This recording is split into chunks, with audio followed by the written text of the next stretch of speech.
All right, guys, thanks for jumping on early with me. Wanted to get on before the basketball game starts to talk a little football. Of course, we're not feeling great. Of course, we're a couple days removed from one of the, you know, less inspiring performances of the year. Feels really bad. Multiple things can be true, and I wanted to kind of talk about that. There's a lot of things going on with football right now that we should still be very excited about. And it's right to feel disgusting after, the news we got today. If you haven't heard, Le'Veon Moss confirmed out for the season. And of course, just the overall performance we saw on Saturday. But it's true. A&M played really, really bad on the road in a big primetime football game versus South Carolina. What is also true is that South Carolina played out of their minds. And those two things definitely exacerbate each other. 25 missed tackles on the game, run fit misgap after run fit misgap, unable to set an edge, offensive miscues, you're dropping the ball on the ground, you're throwing your first interception of the year, you're fumbling late in the game, you're not able to get a half yard, you're not able to get 2 yards, you're not able to get 1 yard. Really bad game. The worst game we've seen from A&M since Notre Dame, easily. And those are the two games you've lost. Another truth. You don't lose anything on the year. Yes, you gain some anxiety. You gain some uncertainty. You gain really bad feelings after losing a damn football game. No one wants to do that. But we all know you got to win every game, and you're right back where you want to be. You beat Auburn. You beat Texas. You get better versus New Mexico State, and obviously you win that game. And you're exactly where your highest goals would have taken you on the year. Now, Elko talked about it today. It's all about how you respond to this performance. It's all about making the things that happen in the game a anomaly. You got to get to work. You got to get better. You got to work on your tackling mindset because we talked about it before the game. You had to have a really good mindset tackling Lenora Sellers and Rocket Sanders. You had to be ready to bruise and bang and get big tight end-like dudes on the ground all night, and we clearly were not ready to do that. Oh, and Lenora Sellers looked like a freaking Heisman candidate against you, and Rocket Sanders looked like a future pro. Perfect storm, perfect loss, everything sucks, but we move on. What isn't there to play for on the year? And if I'm not mistaken, we always looked at that Texas game as a must-win game, regardless of the season. That wasn't going to change whether or not you lost to South Carolina. So everything stays the same. Maybe you're a little bit uneasy, especially with the Le'Veon Moss news. Yes, we'll get into that real quick. Le'Veon Moss is out for the year. We all suspected it after seeing the injury. We all suspected it after the way it went down, planting the right leg. Defender, I think it was a safety or a linebacker, just bulleted into his knee, shifted that thing inward. You got to imagine it's, a multi-month deal. And now you got Amari Daniels, EJ Smith, and those are your scholarship running backs. You're really feeling the loss of course, Le'Veon, but Ruben Owens at this point in the year. Elko was asked about Ruben Owens' possibility coming back this year. Sounds like a very, very long shot that he would come back, and if he did, it would be after the regular season, maybe a bowl game. If you're fortunate enough or good enough to get into the playoff, maybe somewhere in there, and it would probably be in a ramp-up role, not full reps right away. So we're not really looking at that as a viable option. I have no doubt that Amari Daniels can be a lead SEC running back. I think he's shown the improvement. I think he's gained the weight. I think he has really become a complete back. Blocking, patience, power, speed. He has it all. You obviously lose your main weapon on the offense. You obviously lose a 1-2 punch. And what made the stable, the backfield, so good is, I don't know if you noticed, but no running back would really take more than 3 reps at a time. They were rotating bodies consistently. And that made both running backs look a lot better because they're always fresh. You don't have that anymore with Moss. It's time for EJ Smith to step up in a big way because we've seen him when he gets his reps. He's not running with tremendous patience. He does have a good burst. He does seem to have, a good get off with the ball. But what makes Moss and Daniels now really good is they had the vision, the patience. They played off their blockers. EJ Smith needs to add all of that. And hopefully the realization that you're the man.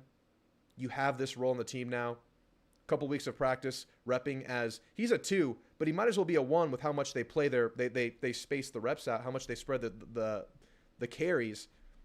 You're a main cog in this team now. So I know we're talking about Bussy potentially stepping up into a running back role. I know we're looking at other players and wondering who can be that guy. Really, EJ Smith is the guy, and he needs to step up in a big way. He'll have a chance to do that in practice over the next couple of weeks. Bye week. They're going to probably treat this bye week like a fall camp kind of a deal, working on themselves. 3 practices this week, then a lot of rest, a lot of rehab. EJ Smith time, man. It's really his time, and it's really time for Amari Daniels to make his money. But as how sports go, it's not all bad. A&M got a pretty big-time commit today in top 3 tight end in the country, Xavier Tiller. Let's show him on the screen real quick. Let's see what he looks like. 6'4", 212, multi-sport player. He plays basketball, and everybody in the SEC wanted this cat out of Georgia.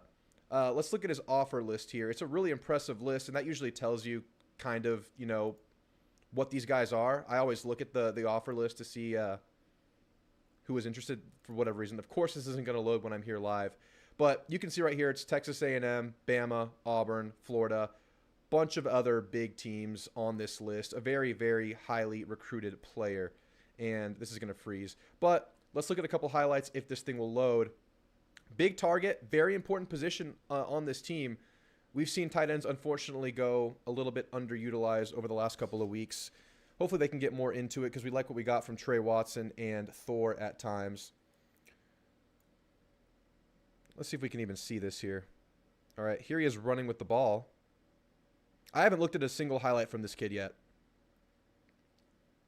All right, they're not going to circle him or show him. I'm guessing he's this guy at the end of the line of scrimmage right here. Yep, that's him right there. We'll just watch a few plays here. 2026 is shaping up to be a very, very strong class for Elko and the Aggies. And, of course, 2025 is not bad. You're about 7th in the country in the composite score right now. Some good speed for the tight end position right there, just outrunning the entire defense. That's really nice. But, of course, Elko is working from behind. So, in 2025, a lot of those players have been developing relationships with coaches for years, and Elko just got here, so he is still working from behind. Obviously, he was working from behind with 2024 in a transition year. But 2026 seems to be the first class where he's getting very, very firm footing. Here he is again right here. Getting open in the corner of the end zone, or in the end zone. Jump ball touchdown. Looks like he's going to be a really good jump ball threat.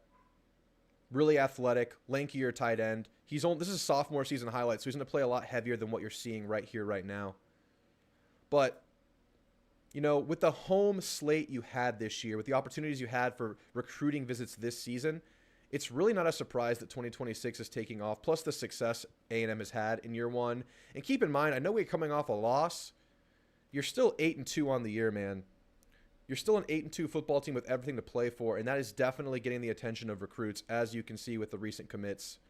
Yeah, obviously a really good athlete, really big player, really good target. I want to look at the rankings real quick because I haven't peeked at him just yet. This is 2025. A&M currently sits as 7th, right behind Texas and Auburn. We're about to enter flip season because National Signing Day is only 4 weeks away right now, if you can believe it. Is this kind of cut off? There we go. And A&M's in position to gain some ground here. Fusasi, the highly sought-after tackle at Georgia right now, is being courted by Texas and A&M. And it sounds like he is very much on flip watch. And that's the number 12 player in the country right now that A&M could potentially grab at the end of the cycle. Of course, there are probably surprises. You may have decommits. You don't know how this thing's going to end. Expect some movement over the next 4 weeks right here. But 2026 is looking very, very promising. Off to a really good start. You're number 1 in the country right now. You're number 1 in the country in 2026. And that feels really good.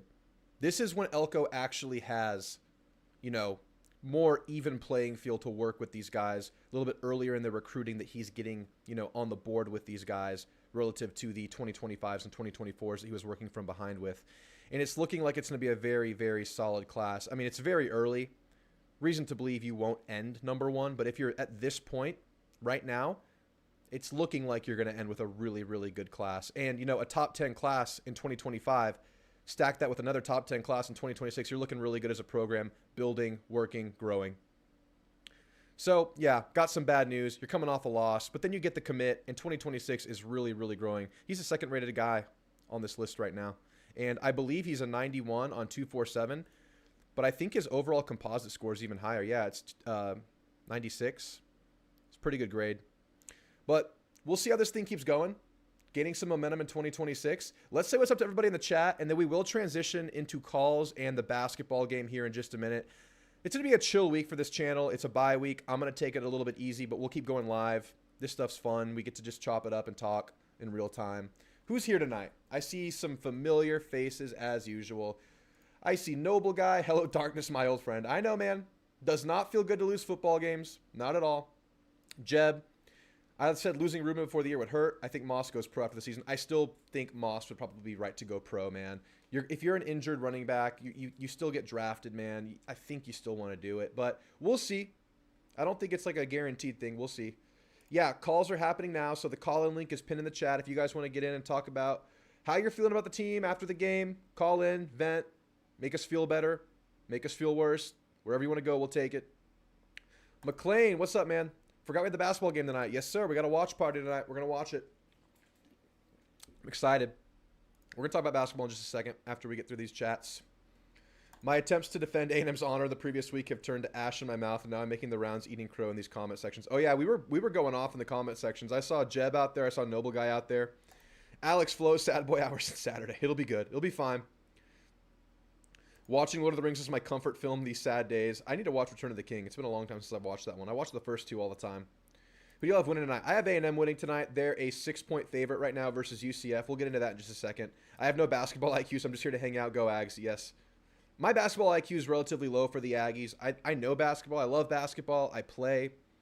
I love the Spurs, San Antonio Spurs. Obviously, I have a Tim Duncan sign behind me. Basketball is big in my life. Be fun to watch some Aggie basketball this year. I really started to get into Aggie basketball and baseball over these last couple of years. Who else is here? McLean just wants to point something out, that winning the Natty in basketball, football, and baseball are all possible. Hey, they're all on the table. It's unlikely it happens, but they're all possible. It's not that long a shot for all of them. Ben Capetillo says no clue about basketball. We'll learn together. I'm going to keep an eye on it. We're not going to be a hardcore basketball channel, but we're going to watch some games and have some fun. 2026 football recruiting on all cylinders. Yes, it is. Daniels and Smith gotta step up. Barnes says, "Don't you dare lose to Auburn." We won't do it, Barnes. We won't do it. We'll beat them for you. That's our Bama fan here.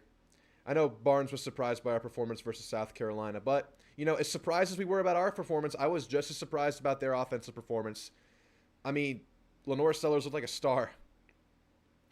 I don't have confidence in Smith. I don't see him running or fighting hard. Yeah, he needs to step up, man.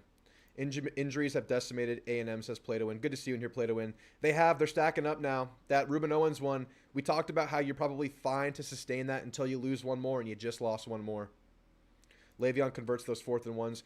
Yes, he's the go-to in those situations. I would like to point out that A&M had a 100% success rate on 3-yard or less conversion plays, whether it's a first down or a touchdown, for most of the year, I think until LSU. No, yeah, until Mississippi State, I think.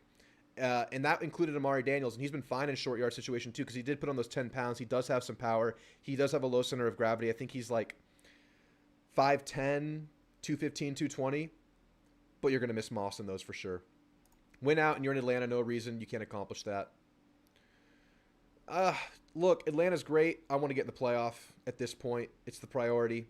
Atlanta, there's some hoops we have to go through, I think, if there's a tie. There might be a multi-team tie. I can't even wrap my head around that stuff yet. We'll get to that when we get there. Well, at least we get Basantis back sometime after the bye, and that has been a position we've been missing.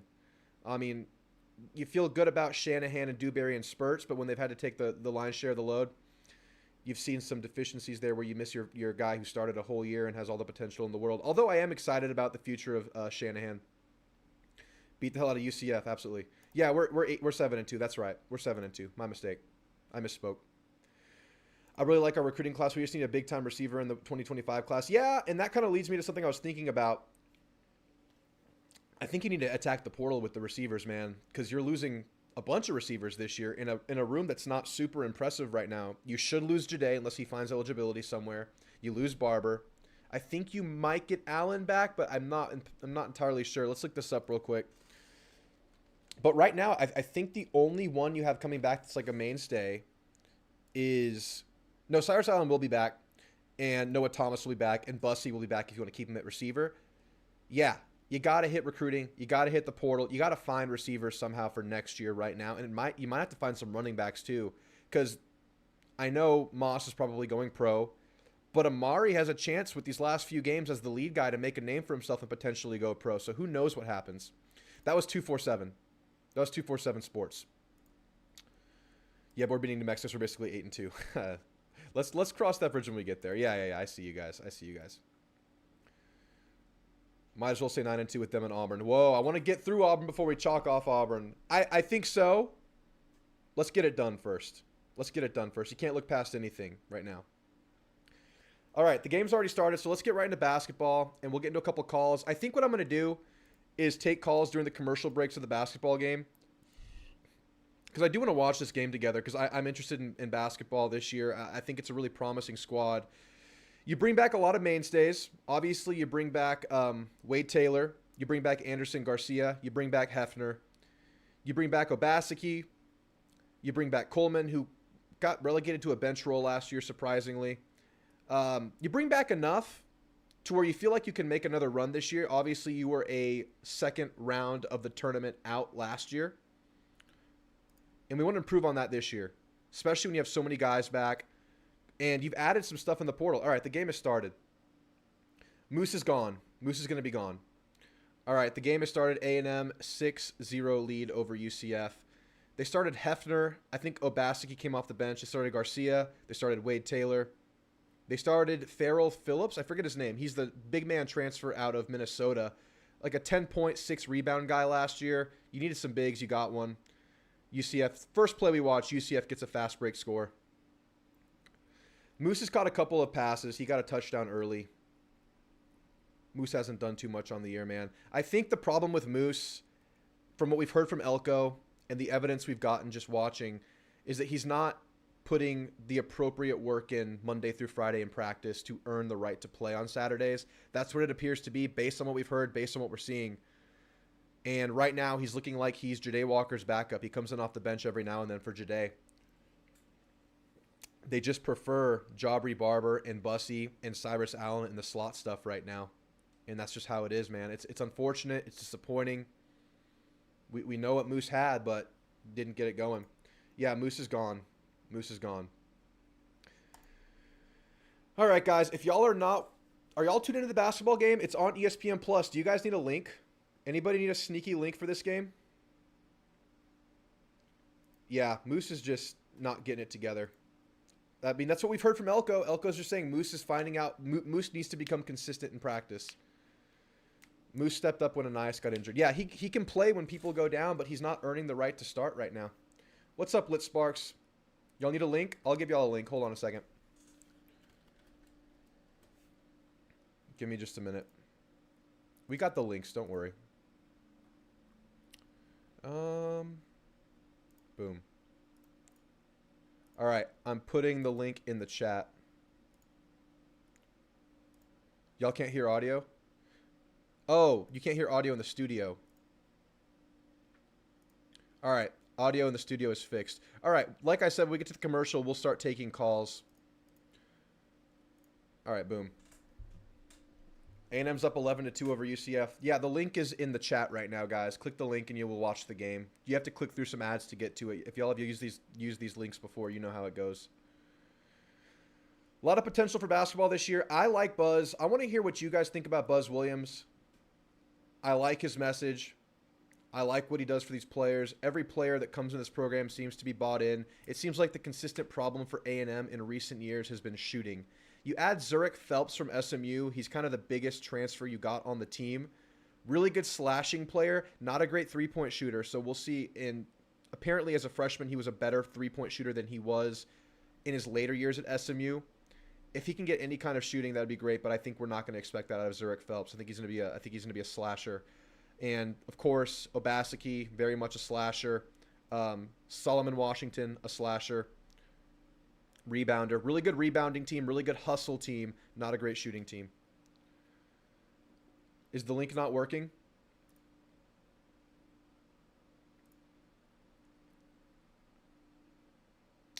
Let me see if I can add it somewhere else. All right, link is also in the description now.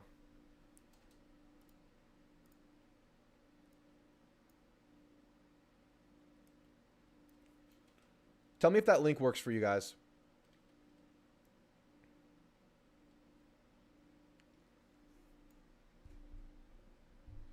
A&M gets another stop, still up 11-2. So, yeah, I think one of the main players, I don't know how many of y'all are actually interested in basketball. I just wanted to kind of, pay attention to the first game of the year. It's nice to see Coleman in the game because he didn't find a role last year.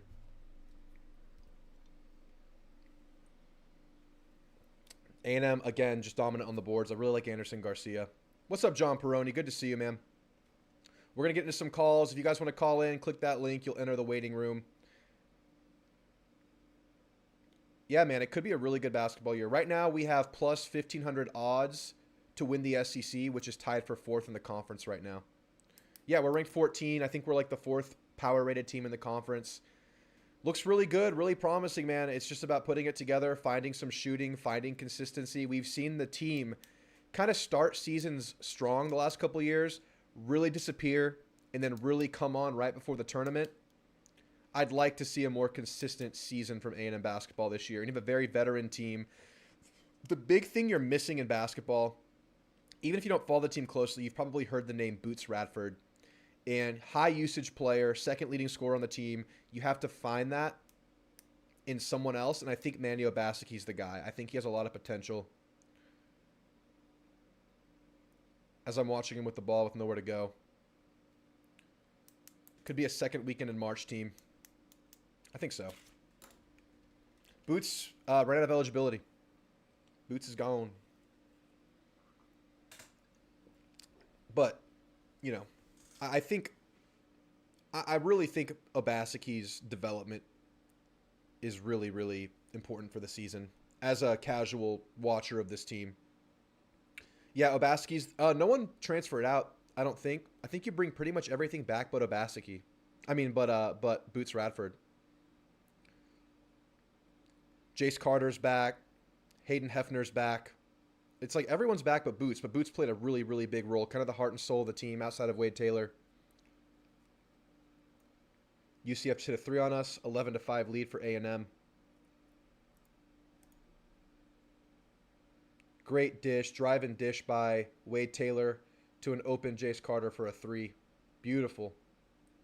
If y'all remember how the season ended, it was an overtime thriller versus Houston. I think they were a 2nd seed. Or were they 5th? I don't remember what they were. They were a top 5. I don't remember exactly what they were. Maybe Matthew Dawson can tell us. Did Coach just pop a Zin in? Or was that a gum? Either way, I respect it. That's the only link I have. I can try another one. Hefner has been here for forever, and I'm surprised Hefner started the game today. I thought it would be Obaseki in that spot, but I guess they wanted to start more shooting around Wade Taylor. I think Jace Carter and Hefner started. Don't hate the Zinskis. Zinachini Alfredos. Matthew Dawson does have a podcast, the Redshirt Sophomore Podcast, but they cover the landscape of college football, but they do cover the big A&M games typically. You gotta check out the Redshirt Sophomore. He and his brother do really good stuff. Let me find another link for y'all since that one wasn't working.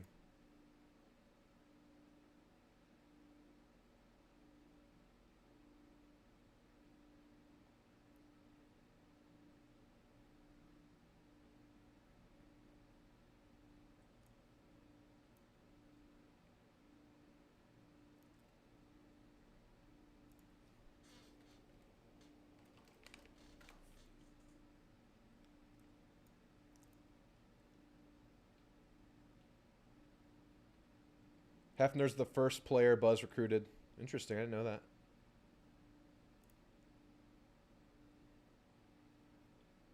All right, first time out. I can't find another link right now. We're going to get into the calls right now that we're in a timeout, though. Let me just find this link for you guys. Yes, sir, Dawson.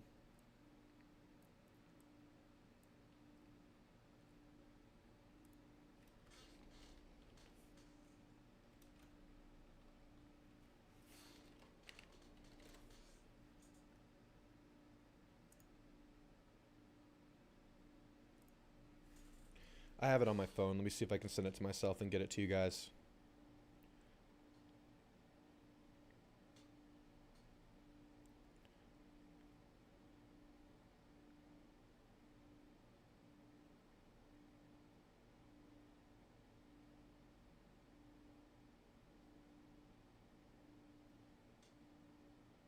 No, I don't have another link, man.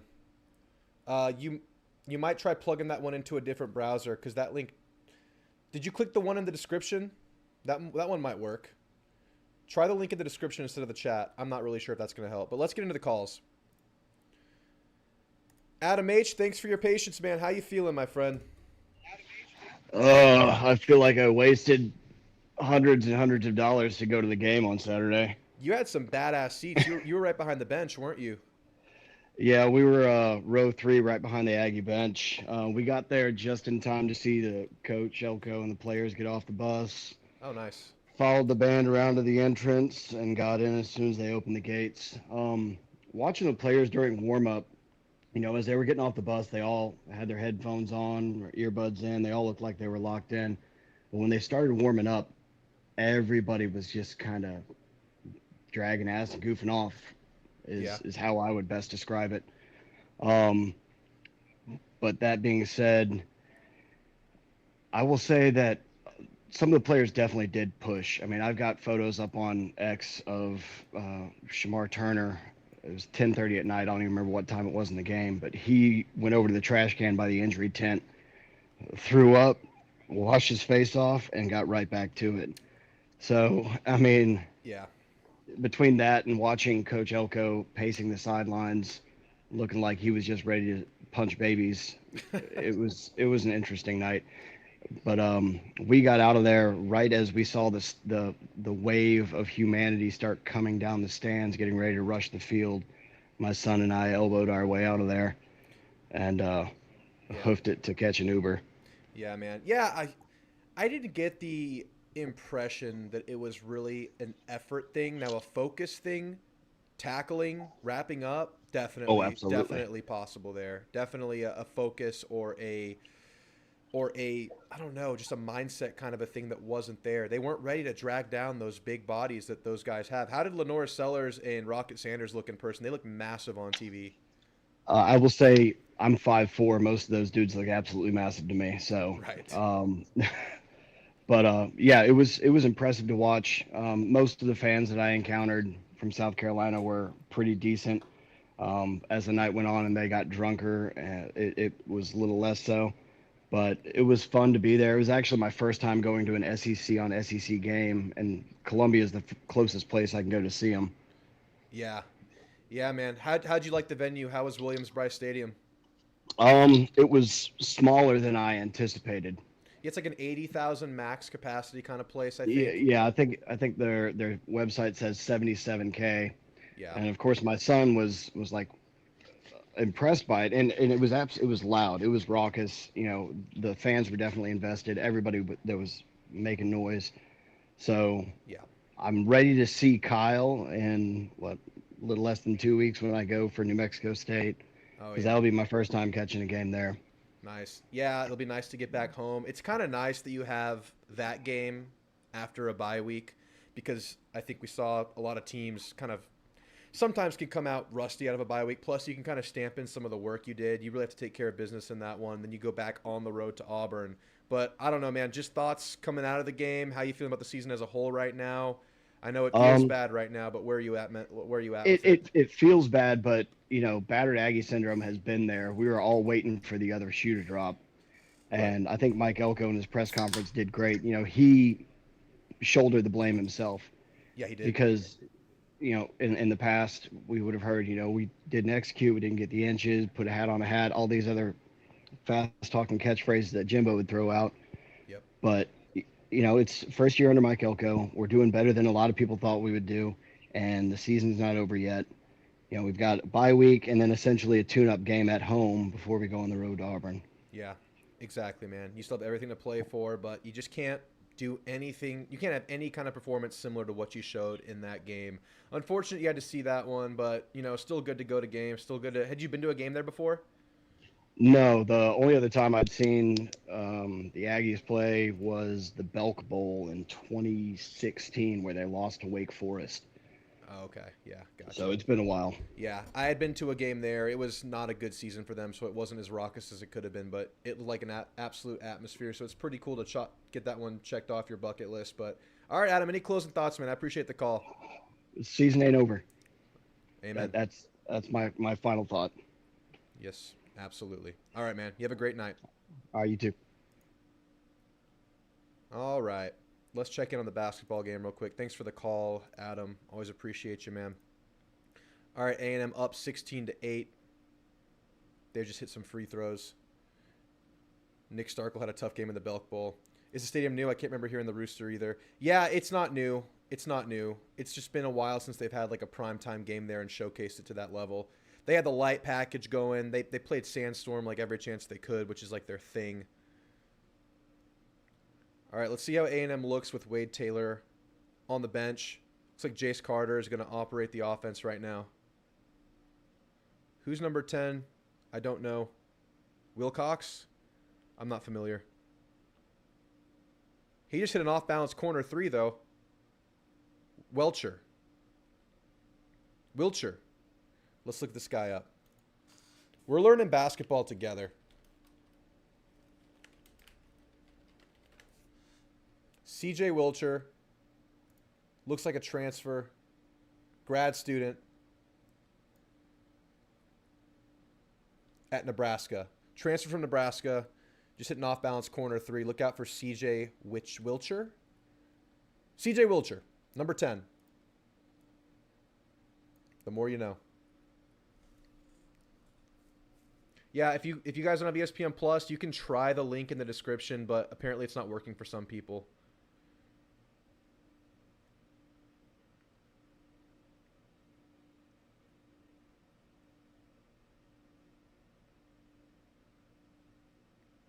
Tough inside basket for number 21. Is that the transfer? Yeah, that's the transfer out of Minnesota. Payne is his name.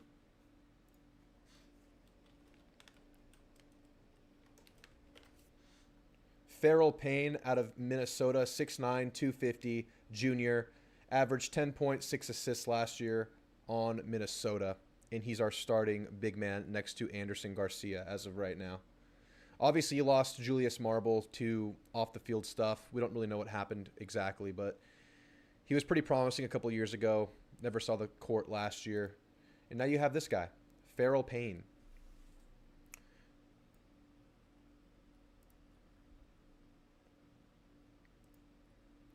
Spencer says, if what I'm hearing about Moss is true, what a bummer. Coming from a Texas guy. I never want to see a guy out for season, especially how promising he was looking. I know, man. I appreciate that. Yeah, I know y'all lost Baxter too, and we weren't, as much as we hate each other, we're never happy to hear that. And I mean, you could say we lost a Baxter equivalent in the preseason in fall camp in Ruben Owens, and then now we lost our starter in Le'Veon Moss, so we're really down bad. Unbiased Brim says sorry for the tough loss Saturday. It's all right, man. We still have everything. We can still move forward. Sorry about y'all's as well. I was surprised by the performance, but y'all got some big ones coming up you can get right in. Unbiased. All right, A&M's ball. Tough inside score by Solomon. I really like Solomon Washington. His leaping ability is insane. Great rebounder as a wing player. Kind of a wing power forward hybrid. Giving up threes, though. You're giving up 3 threes in a row or so. It's now 23-18. Threes are the great equalizer in basketball. You can be pretty bad in a lot of categories in basketball and hit some threes and be okay in the game. You always have to defend the 3 well. All right, looks like we're going to a timeout. We'll take another call. Noble guy, you're on with Drew, man. How you feeling? Darkness, your old friend. Hey, it's a mixture of emotions, no doubt. Yeah. It's, I think it's like the simplest is concern and a little bit of frustration. Not saying like it's hopeless, but concern and frustration. I'd say the frustration results in the defense because you could tell that Elko drew up a good plan. We were there, just couldn't, complete the tackle. You could have had about 5 sacks in the game, right? I mean, it was Yeah, something like that, 4 or 5 sacks, and even more, big game-changing tackles. yeah. I think a part of it was because Elko in the presser said that they weren't unfocused. That they came out with the wind didn't affect how their preparation at all. But then that's almost even more concerning. Yeah, That like I almost hope that's just coach speak that they right. came out and just laid an egg. But if they were, that's a concern. But because also we've seen it before throughout the season. Now they played well enough that it masks up those problems, but not that night. Yeah, I mean, can it be a benefit? I mean, obviously you don't want to lose games, and today Elko talked about how you would like to improve and fix your problems while you keep winning. But I mean, Mm-hmm. you lose a game that doesn't take away anything from your season goals. Can it be a benefit to focus the squad up and really stamp in some teaching points? I think so. I mean, it's only a natural reaction to Uncle says, human reaction. Yeah, human reaction is just to relax when things are going good, and then find a way to change things when things are going bad. So I mean, he has that in his favor for the next 2 weeks. Yeah, I think concern, I should say, was because up until this point, and I still think that Klein has done a good job yeah, on the calling plays and getting the most production he can out of this team because if there's a world where this is one of the worst offenses in the country, despite the O line improvement, because we have no offensive weapons that deep threats. Quite frankly, I mean, you can say we have two quarterbacks. Some people would say we have none. I'm not of the latter opinion, but some people would say that. yeah, Um, and then you just lost your best running back or your best offensive weapon in general in Moss. So, and quite frankly, I think teams have started to key in on what A&M is. The last few weeks, we were able to just bully LSU in the second half at home. So it's a testament to our conditioning and our ability to play physical. But then if they take away the fastball, like you go down 14-0, this team has a tough time coming back from that. And yeah. so it's going to be interesting to see what Klein does with 2 weeks to see if we how much more we can try to add or improve on in the passing game, or if we double down. But the problem is you're missing Le'Veon. Like Amari's going to do okay, but he's not the Le'Veon was an all conference starter, Yeah. and there's going to be a drop off after that. So I'm curious to see how we work around that because it's I feel like Colin's been working with one hand tied behind his back as far as a offensive tools to work with. I don't know. What do you think about that? Yeah, a lot of stuff you're working through, especially as a first-year coordinator. I mean, I think I saw some stats. I don't have the top of my head that it's just really hard to operate as a quarterback in a first-year system because you're learning everything from scratch, and that's always a hurdle to work through. And now you're having to do a quarterback shuffle, and like you said, the personnel is not the best at receiver in terms of big playability. You have some decent, short yardage guys. I mean, you have decent, red zone threat guy in Noah, and obviously Jabri Barber can get open in the short stuff, but you don't really stretch the field much with this offense, and that allows safeties to creep up. It allows you to kind of be pressed. It allows them to keep the offense in front of them, and I think it's definitely a factor. And what can change this year? What can you change? You kind of have to be perfect. You have to block really well. You have to consistently get open. You have to hit the guys that are open. You can't get behind in the game. And in this game in particular, getting behind, having to become a pass-only offense that we saw late in the game, it worked when it was working, but protection couldn't hold up forever against that front seven, and that's what we eventually saw end our chances of a comeback. Because I think Reed performed relatively well in the game. I do too. Especially late when it was just desperation passing time. Until the protection broke down and we saw some big sacks, get him on the ground, get us in that 4th and 20 where we ended up doing the white flag punt that I wasn't a big fan of. You saw that one interception he threw, his first interception of the year. That was a under pressure play on a first down. I mean, you maybe understand the first down scenario better as a quarterback, but he did have pressure in his face. It showed that we were missing one of our key guys on the O-line and what that front seven was. So you became one-dimensional, and they attacked you, and they stopped you from passing late. And if you're behind in the game, you become a passing team. A front seven like that's going to do that to you. And as good as this O-line is, as much as it's improved, obviously not perfect, especially with Basantis out. I don't know if I answered your question, but those are just thoughts I have towards the situation. It's just really it's a really tough position to be in. Add to the fact that you're on the road in a very hostile environment. Yeah, yeah. I don't think we're going to discover anything new out of the offense on in those conditions on last Saturday. I think with the deficiencies at offense, I would have loved to see a world where Connor is given the chance to take our offense to the next level. But quite frankly, I think you need Marcel to essentially be the eraser. Like kind of the same way was Lenore Sellers was the eraser for South Carolina. Like South Carolina's O-line did not have a good night. Like they blocked well in the run game, but their pass protection wasn't great. We were there all the time. We just couldn't do anything with it. A different quarterback would have been sacked 5 or 6 times in that game. Exactly. I think you let Marcel try to get as comfortable as he can. Yeah. And then I don't know if there's ways to kind of similar to a Cliff Kingsbury offense where he would draw up plays to be made, but if they weren't plays, there's enough creativity in his system where the quarterback, who is a creative mind, could take off or find an open receiver, which I just think you need to work on scrambling drills with the receivers more. Yeah. To give them a shot at it. So I want to see that, because I think if that's our best off script play is letting Marcel get creative with it. Extend plays. Obviously South Carolina's kind of defense where it's hard to do that against, but yeah. Not likely to find another defense like anywhere left on our schedule that will do that unless the postseason, of course. That being said, Anthony Hill, I'm keeping an eye on Texas Anthony has Hill. a good defense. Yeah, Texas has a good defense. Be crazy. I don't think it'll be a huge step up from what you saw versus South Carolina, plus you're at home.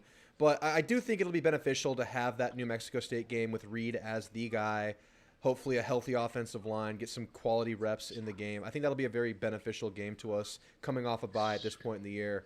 Work on stuff, just get some fluidity, get some chemistry, just get good feels going. Then the Auburn game, who isn't terrible on defense, but nothing close to what you've seen. And it's not a game I'm just going to chalk up, man. It's a game I want to see A&M go out there and perform and leave no doubt. We got to see it happen. I can't just chalk that one up as bad as they've been on the year so far. We got to go out there and perform. If we don't perform, if we lay another egg, they could beat us. Unfortunately, we're not going to have to face another 243-pound quarterback for the rest of the season. That's crazy. Peyton Thorne. Yeah, exactly. Yeah. I think Marcel did pretty well, especially under the circumstances. It looked like he did progress as a passer, because I saw him making connections on intermediate reads. And he was under duress most of the night. So I wish he could have. There was ways he could have taken off more and scrambled, but South Carolina was so disciplined in their pass rushing. It's crazy. They're super fast. I don't think I've seen a pass. Yeah, they were so I thought they were, because they're so aggressive. They're similar to their defense is similar to ours. They just chase after the quarterback, but they stay in their rush lanes, and unlike us, they did everything that we were supposed to do. Yeah, and what Marcel I thought did really well was help his tackles out. He was really good at stepping up in the pocket and keeping his eyes downfield and always remaining in a throwing position. I liked that from him. I liked just operating on the road. I thought he did well getting us in and out of plays. No procedural penalties in the game. I think maybe one false start in the game. Yeah, that was a big improvement. Yeah, really nice to see that. I think Marcel did pretty well, but of course we want to see this offense continue to evolve. And yeah, man, let's just get reps this next week. Let's get reps in the bye week. Let's attack New Mexico State. Leave no doubt in that one, and then just get better, man. You got 3 weeks to do it. Oh yeah, I think we can still have it's a good season. We can make it a great season by making it to Atlanta. What happens after Texas, we have no idea. It's kind of hard to see what the ceiling of this team was even before last week, just because we were so limited on offense. Yeah. I think it's back to week by week, and maybe this is a good place for us to be in, because we're once again lying in the weeds. Yeah, exactly. All right, Noble. I appreciate the call, man. Enjoy Lord of the Rings. Always. All right. I'll still be here in the stream. All right. Have a good night, guys. Later. Thanks for the call, Noble. Let's wait to the next timeout. Then we will give Play to Win the floor. And then I think Jeb wants to come on and rant. But UCF not going away. Went on a little bit of a run. It's a 27-25 game. A&M not defending the 3 really well. And they're kind of getting after us on the defensive side of the ball. But Wade Taylor back in the game, Anderson Garcia in the game, Solomon Washington in the game, Payne in the game at center. They just another 3. They're going to take the lead. Not defending the three well at all. I almost did a Hobbit marathon last Friday. I have not seen The Hobbit. As a diehard Lord of the Rings fan, I should watch The Hobbit. All right, we got a timeout. I'm going to use the restroom real quick, then I'm going to come back and go to Play to Win. And then, Jeb, if you want to get in the waiting room, now's a good time. I'll get you on after him.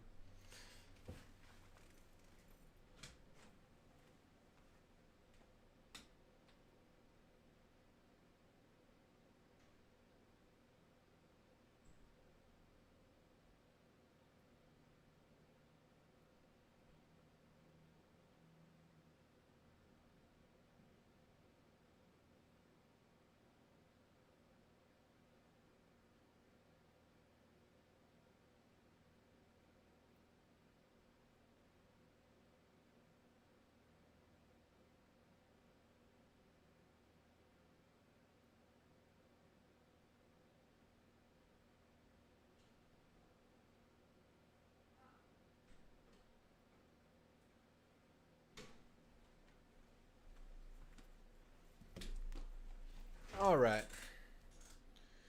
Yeah, we're going to have to get better at defending the three a little shy because we're not a great three-point shooting team ourselves unless we take a big step forward. But like I said, a three-point shooting team, a team that gets hot from three can just change a game no matter how bad you're doing elsewhere. It's kind of crazy how that works in the game. All right, Play to Win. You're on with Drew. How you feeling, man? Hey, buddy. Oh, well, kind of melancholy, a little depressed about that loss Saturday night, and I was really upset. I want to apologize. Just not me. Kind of almost want to go off, because we all felt the same way. We watched our team lose against, I think, a better team than their record indicates, because there's only a few games that they lost by a few points. Right. Okay. And then we lose. Speaking of losing, we lose Le'Veon Moss, and I'm like, well, it's pretty upsetting. I mean, but that's the nature of football. It's a brutal sport, Absolutely. And we were going to get some big boys that were hitting big time, and I mean, we're bad on the tackle. I mean, we're just grabbing. Everybody's out there grabbing. Nobody's tackling, but we're trying to tackle. Was it Rocket Sanders? Yeah. Their quarterback. He's 240. He's like 6'3", and I remember one of our tacklers was trying to grab, I think it was Rocket. He was going down the sideline for that touchdown. Yeah. He just jumped on the back of him. He just slid right off the back of him. And he just kept on going. Those are some big boys. Yeah, you can't tackle like that. The only way to tackle him is you got to grab those legs, man. And he goes down if you grab the legs. But if you try to grab him above the waist, he ain't going down. No. And penalties. Turnovers, it's just everything that could go wrong went wrong, and it makes me wonder sometimes why they put us on national TV at 6:30 in the evening, because they want to see the whole country watch us lose. Well, that's what happened, because we're not their favorite college team. We're not. Yeah, it's just the way it is, And so they decided to schedule whoever. I don't know if it's NCAA, was it ABC? I don't know, whoever scheduled us for 6:30. Because of the other games, maybe. I don't know. It's the TV network. They want to spread out their three best SEC games between noon, 2:30, and 6:30. And they gave us the primetime slot. And, yeah, man, it gives the crowd a jolt. But I don't know. It sucks to, be on the stage and look that bad and, embarrassing loss on that stage. But I do think the team handled the road crowd relatively well. Like I said, I don't think we had a lot of procedural penalties. But the fact that, we got embarrassed on that stage does suck. It was an embarrassment. I mean, we played piss poor, just like I said in my comment the other night. And all I could say was just good night. I just didn't want to talk. I'm done. Yeah. I need to get over it. I need to get the emotional out and get back on track tonight and get back on the show. Yeah. And whether we lose or whether we win, I'm going to be here. Yep. Me too, man. Me too. We're going to stick through it. With you. I'm going to be here with Jeb. I'm going to be here with Noble Guy. The rest of the crew. I'm going to be here with everybody. And we're going to talk about our football team. And right now, injuries have decimated us. Yeah. Ever since Reuben Owens until now. I mean, and Colin Klein has called some gems. Florida, Mizzou, LSU, Arkansas. The the Arkansas game, the odds were against us winning because we beat them like what 9 or 10 years in a row. Yeah. 9 or 10 seasons, we just keep beating them. SC, the odds finally caught up with us with SC because we beat them the past 9 years. Yeah. Yeah. I think. So We've here only we go. lost once. Yeah, we lost in 2022. In 22, we lost to him. So we're fighting a battle that it's hard to win when you keep losing your key players. Yeah. Now Muhammad was just. I was side. I was blindsided by Moose. Just not playing. Yeah, I didn't know what his status was. He just wasn't producing in practice. Yeah. And Elko felt like he had to bench him, and just play him, periodically. Yeah, I just think you have to earn the right to play Monday through Friday. They're not just going to play, oh, this guy has theoretical talent, or he does have talent. He has big game talent, big playability. But if you're not going to earn it, I don't think it's the right message for your team. So I kind of get it, man. It must be pretty bad because we know his talent. We know what he can do. But Elko's talked about how he just is not consistent. And whatever that means, whatever he's not consistent in, he won't play until that gets going, and he's running out of time. He's pretty much out of time. But, yeah, man, it's a good point. It sucks to lose. It's sports. You lose games. It feels bad. But it's usually contained within a game, right? You played a bad game. You can come back from that. You can play better than that. You have played better than that. But what makes it really sting is losing Moss, because you get a lingering effect from the loss that is very much measurable and non-recoverable, if you know what I mean. So it's brutal. It's brutal, and it's a brutal game. And when I'm back to the penalties, I could just see Vince Lombardi. Everybody's out there grabbing. Yeah. Hey, nobody tackling. Grab. Yeah. Yeah. That's what came to mind was Vince Lombardi coming loud and clear. Yep. He was loud and clear on that one. I said, well, I think Coach Elko felt the same way. Ready to punch babies, like the other callers said. Ready to punch babies, yeah. That's ready to punch babies. And, ready to get the hell out of there because, they outscored us. They outplayed us in the second half 24-0. Yep. And that was the biggest embarrassment when we had them tied. They came back with a field goal right before halftime. It's 20-all. And here's a chance to go back out. It's like starting 0-0, and let's play our best football. But, Le'Veon Moss going down, man, I'm very emotional. I'm upset, and I'm kind of hurt. It's just – yeah. For him, right? Such a good dude. Yes. He's such a great guy. And we deserve better than that, but this is what we're getting, and we have to – play the hand we're dealt. Yeah. And Jay Bateman on the defensive side, calling defensive plays. He was doing the best he could over what we were at playing. South Carolina, like I said, they're a lot better team than their record. Yep. And, I thought Bateman called a fine game. You got pressure. You called the right plays. You were in position. You just had whiff after whiff after whiff, whether it was a missed tackle or a misfit. It was just over and over and over again. And we're a very aggressive team. They played against that. They ran some screens. They ran some short dunks. They ran some short stuff that got us. But we were just not in position to tackle at all in the game. Yeah, like on the first missed the first missed quarterback sack. I don't know if it's Shamar Turner. Torian, I don't know who came through, but he shot through there and he overran the quarterback, just juked right through. Yeah. I went, whoa, wait, just you got him cornered. Don't overrun the play. He flew right by him. Yeah. Is when you get up that close and you're only a few yards away, stop and wait, and because he's going to try to go left or right and wait for a couple of your buddies to show up and let's just make a gang tackle. Exactly. It was, and they were overzealous, I think, a little bit on, but the defenses that Jay called, I think, were really on point. They were good. There were stunts. There were, plays that could have worked, but it's just the breaks didn't go our way. You got a consistent pass rush, and you just couldn't get him down. You could, right? That's exactly what happened, Drew. Yep. And and Elko talked about it today. If you commit a blitz Or if you have just even a tackle miss the guy, you're in a numbers disadvantage after that guy's taken out of the play, and that hurts your defense. If you got one guy flying through, but where's everybody else? Because they're being blocked out. Mm-hmm. You need your, if you get a couple more tacklers, I mean, he's going down because that's a big guy to take down. Yeah. He's what, 6'3", like I said, he's 240. Yeah. 240 pounds, like 6'3", and you need help. I mean, but just overshooting the play. And I think a lot of times, there were several times I think I saw that. We just overshot the play and he got away. Yep. And that hurts you. That hurts you terribly. Well, we got to regroup.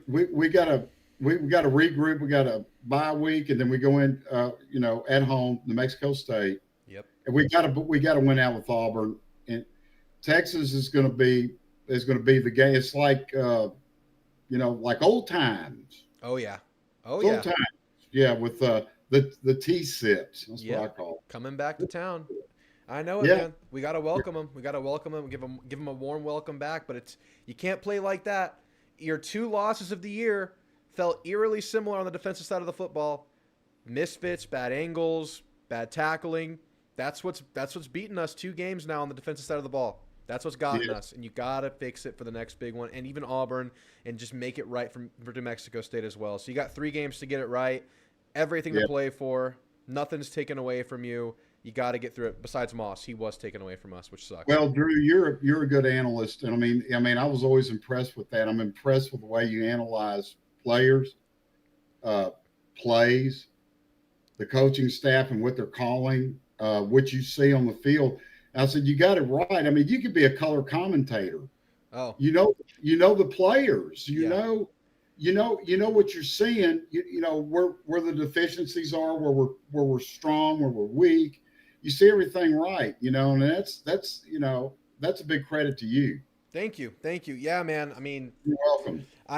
I just obsess over it, so I get to where I see it a lot, and now I can identify some stuff. It's just my obsession going to work there, but I appreciate the compliment, man. It's a lot of fun.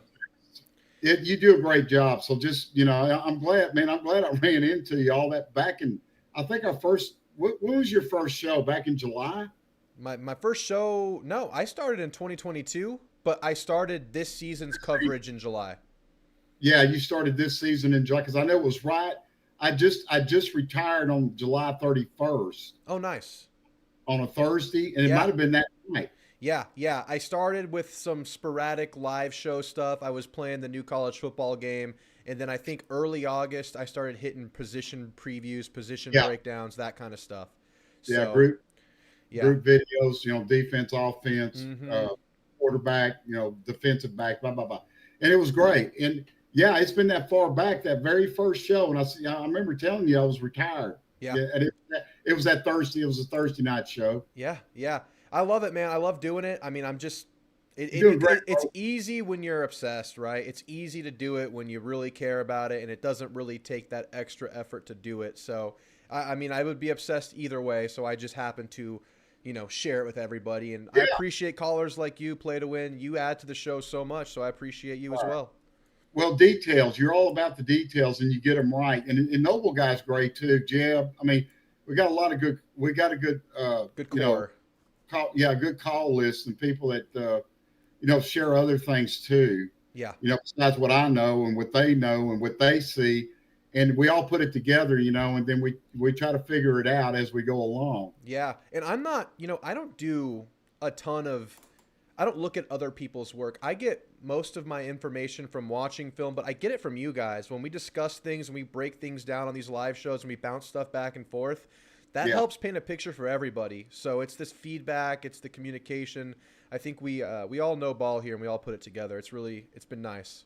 Well, it's the best Aggie talk show on the net right now. It's this podcast. I guess you call it a podcast.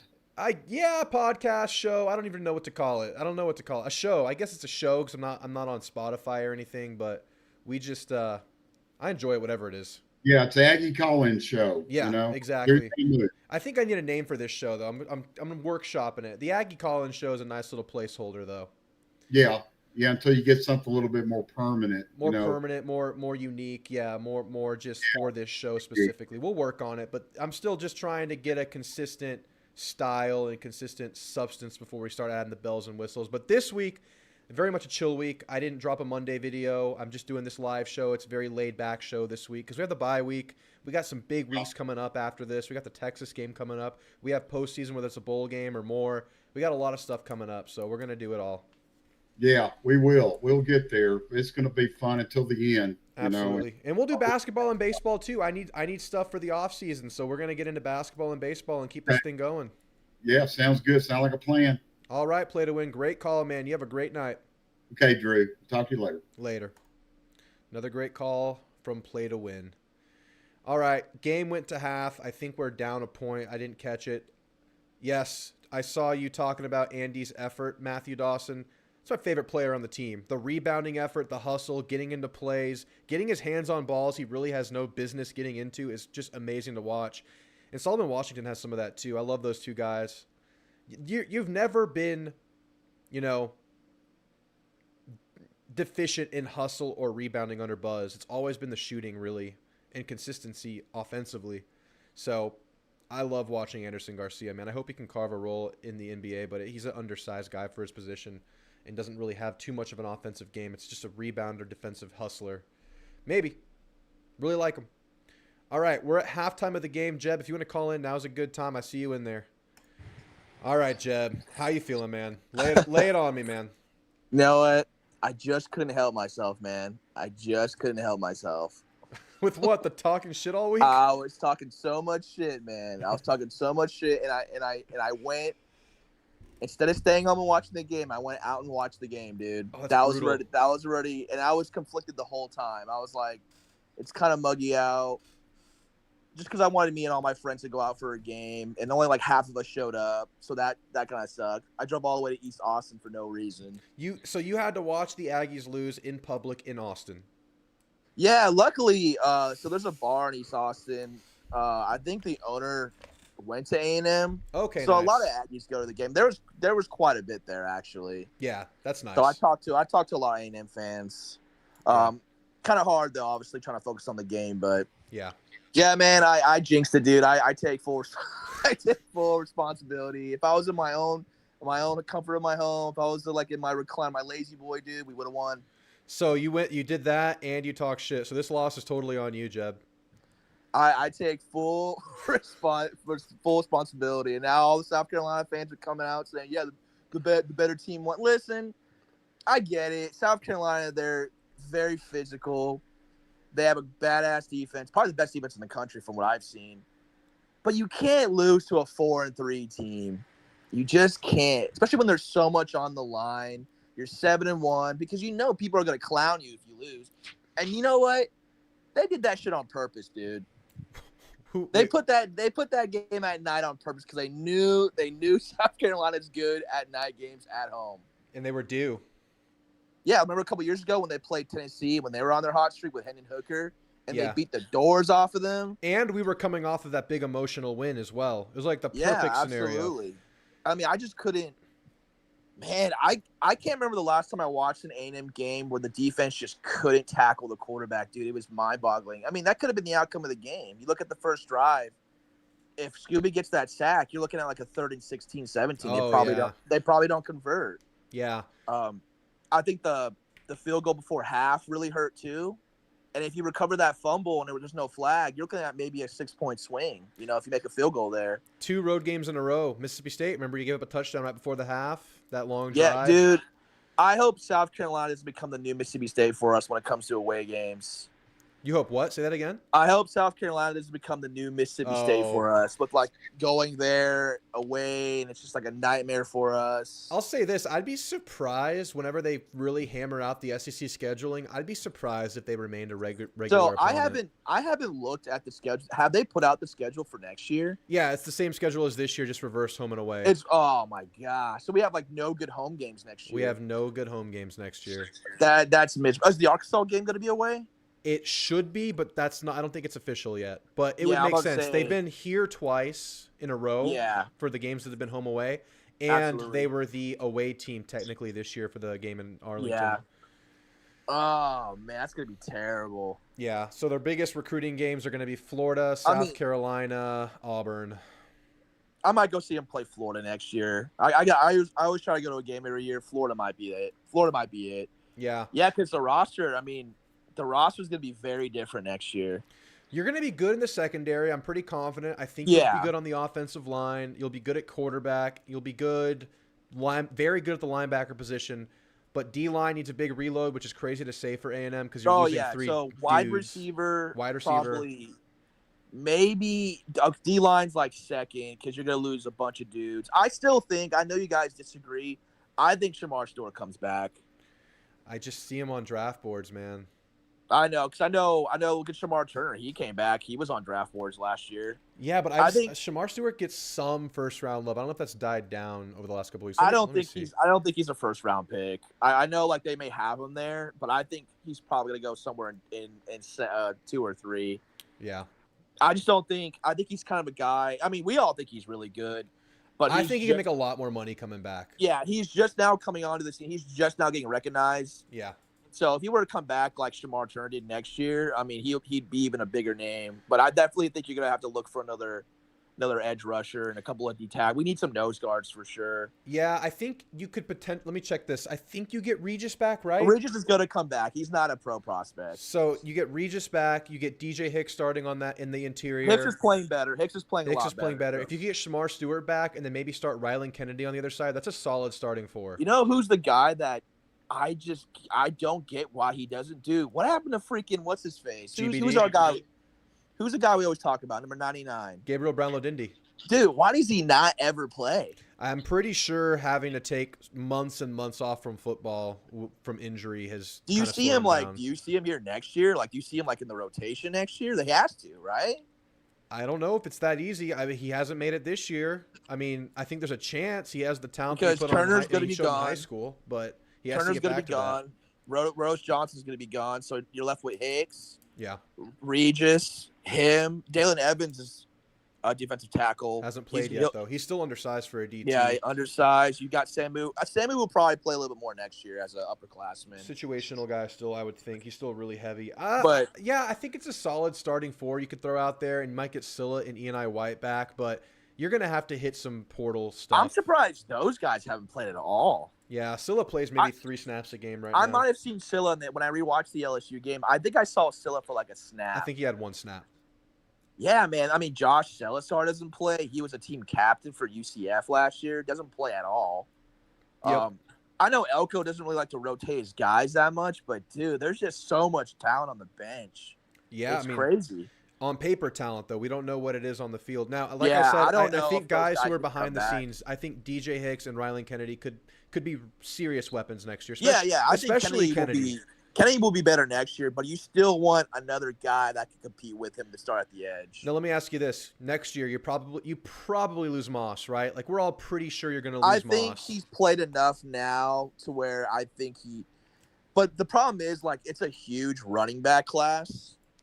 I think if Moss were to go, you're probably looking at maybe a 3rd rounder maybe on him. That's probably at best, right? At best, yeah. So, like, if he were to come back next year, hypothetically, he'd probably be a lot higher on that list. But how much ground can he make up in a year as a running back? Yeah, I mean, absolutely. You run the risk of getting hurt. I think Moss is probably gone. So next year, you're probably looking at Amari and Ruben as your 1-2. That feels pretty good, but it's only 2 guys. Yeah, I think you're going to have to because you have 1 freshman running back committed with the guy from DeSoto, who I really like.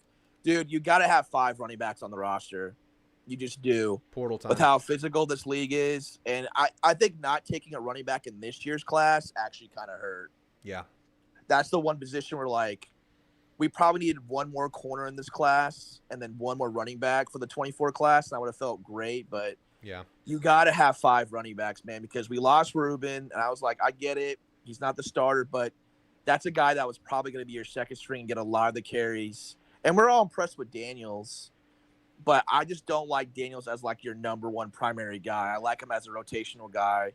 I actually think he's going to surprise you, Jeb. I think he's going to do really good to close the year out. I hope so, man, because we need him now. Now, if Moss is probably our best weapon, so now E.J. Smith's going to have to step up. Yeah. he hasn't really looked all that great. I mean, he hasn't get a lot of carries, but Let's see what he does in a bigger role.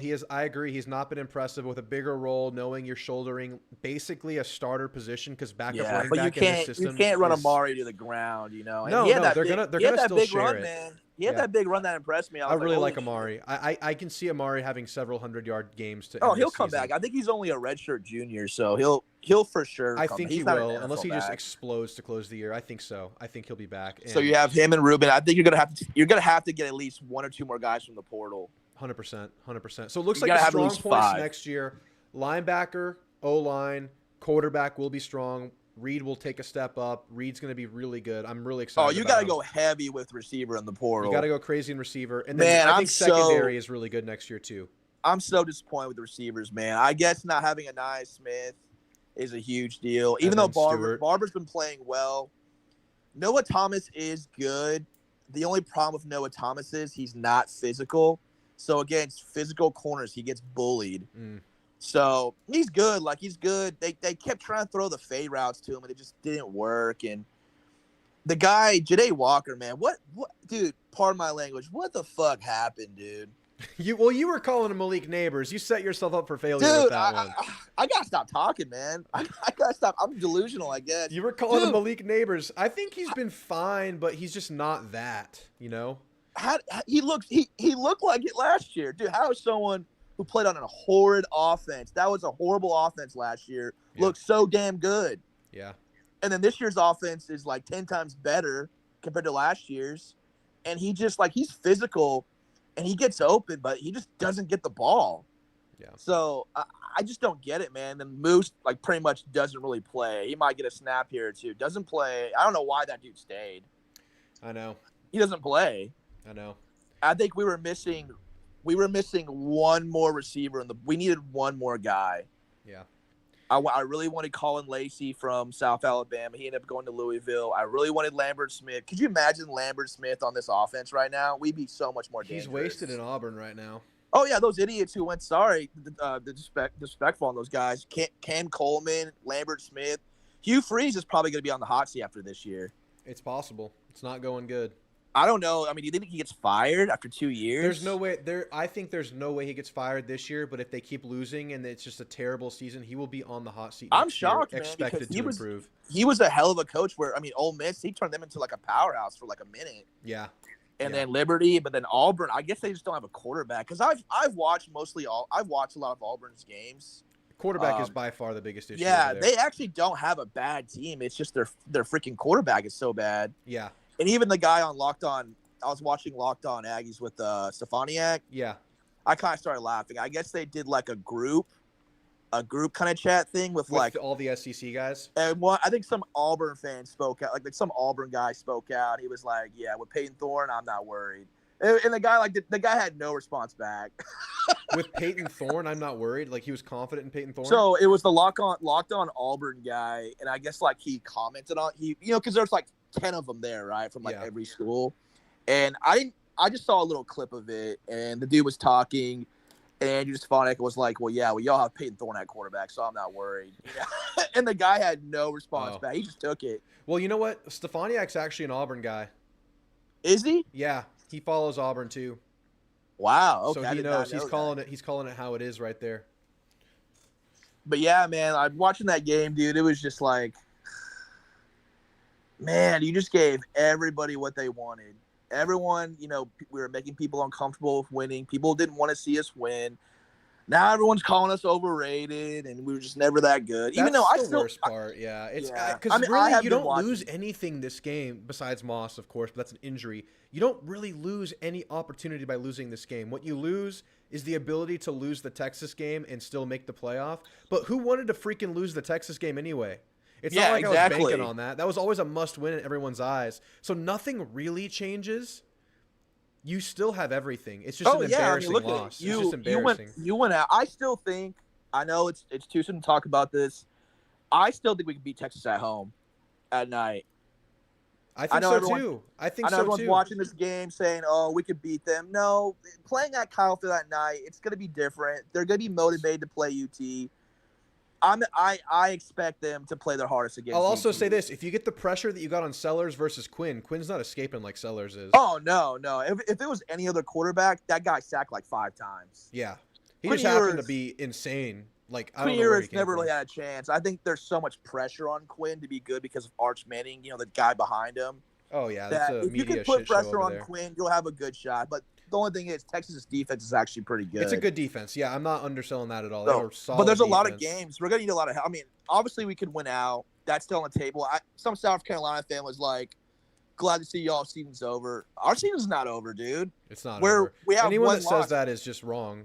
Yeah, I season's mean not it's over. fine. Talk your shit, man. Like I deserve it. Like for sure. Like I can dish it, man. Yeah. But it's like to say our season's over. No, y'all season's over. Y'all are 5-3. Yeah, their season's been Y'all over. season's over. But they can generate some good feelings. They're getting a lot of players back next year. Oh, but watch South Carolina lose to Vanderbilt this week. Watch. It's I gonna would happen. be so pissed. I hope they don't. It's gonna. I hope they don't, but I would not be surprised if South Carolina loses.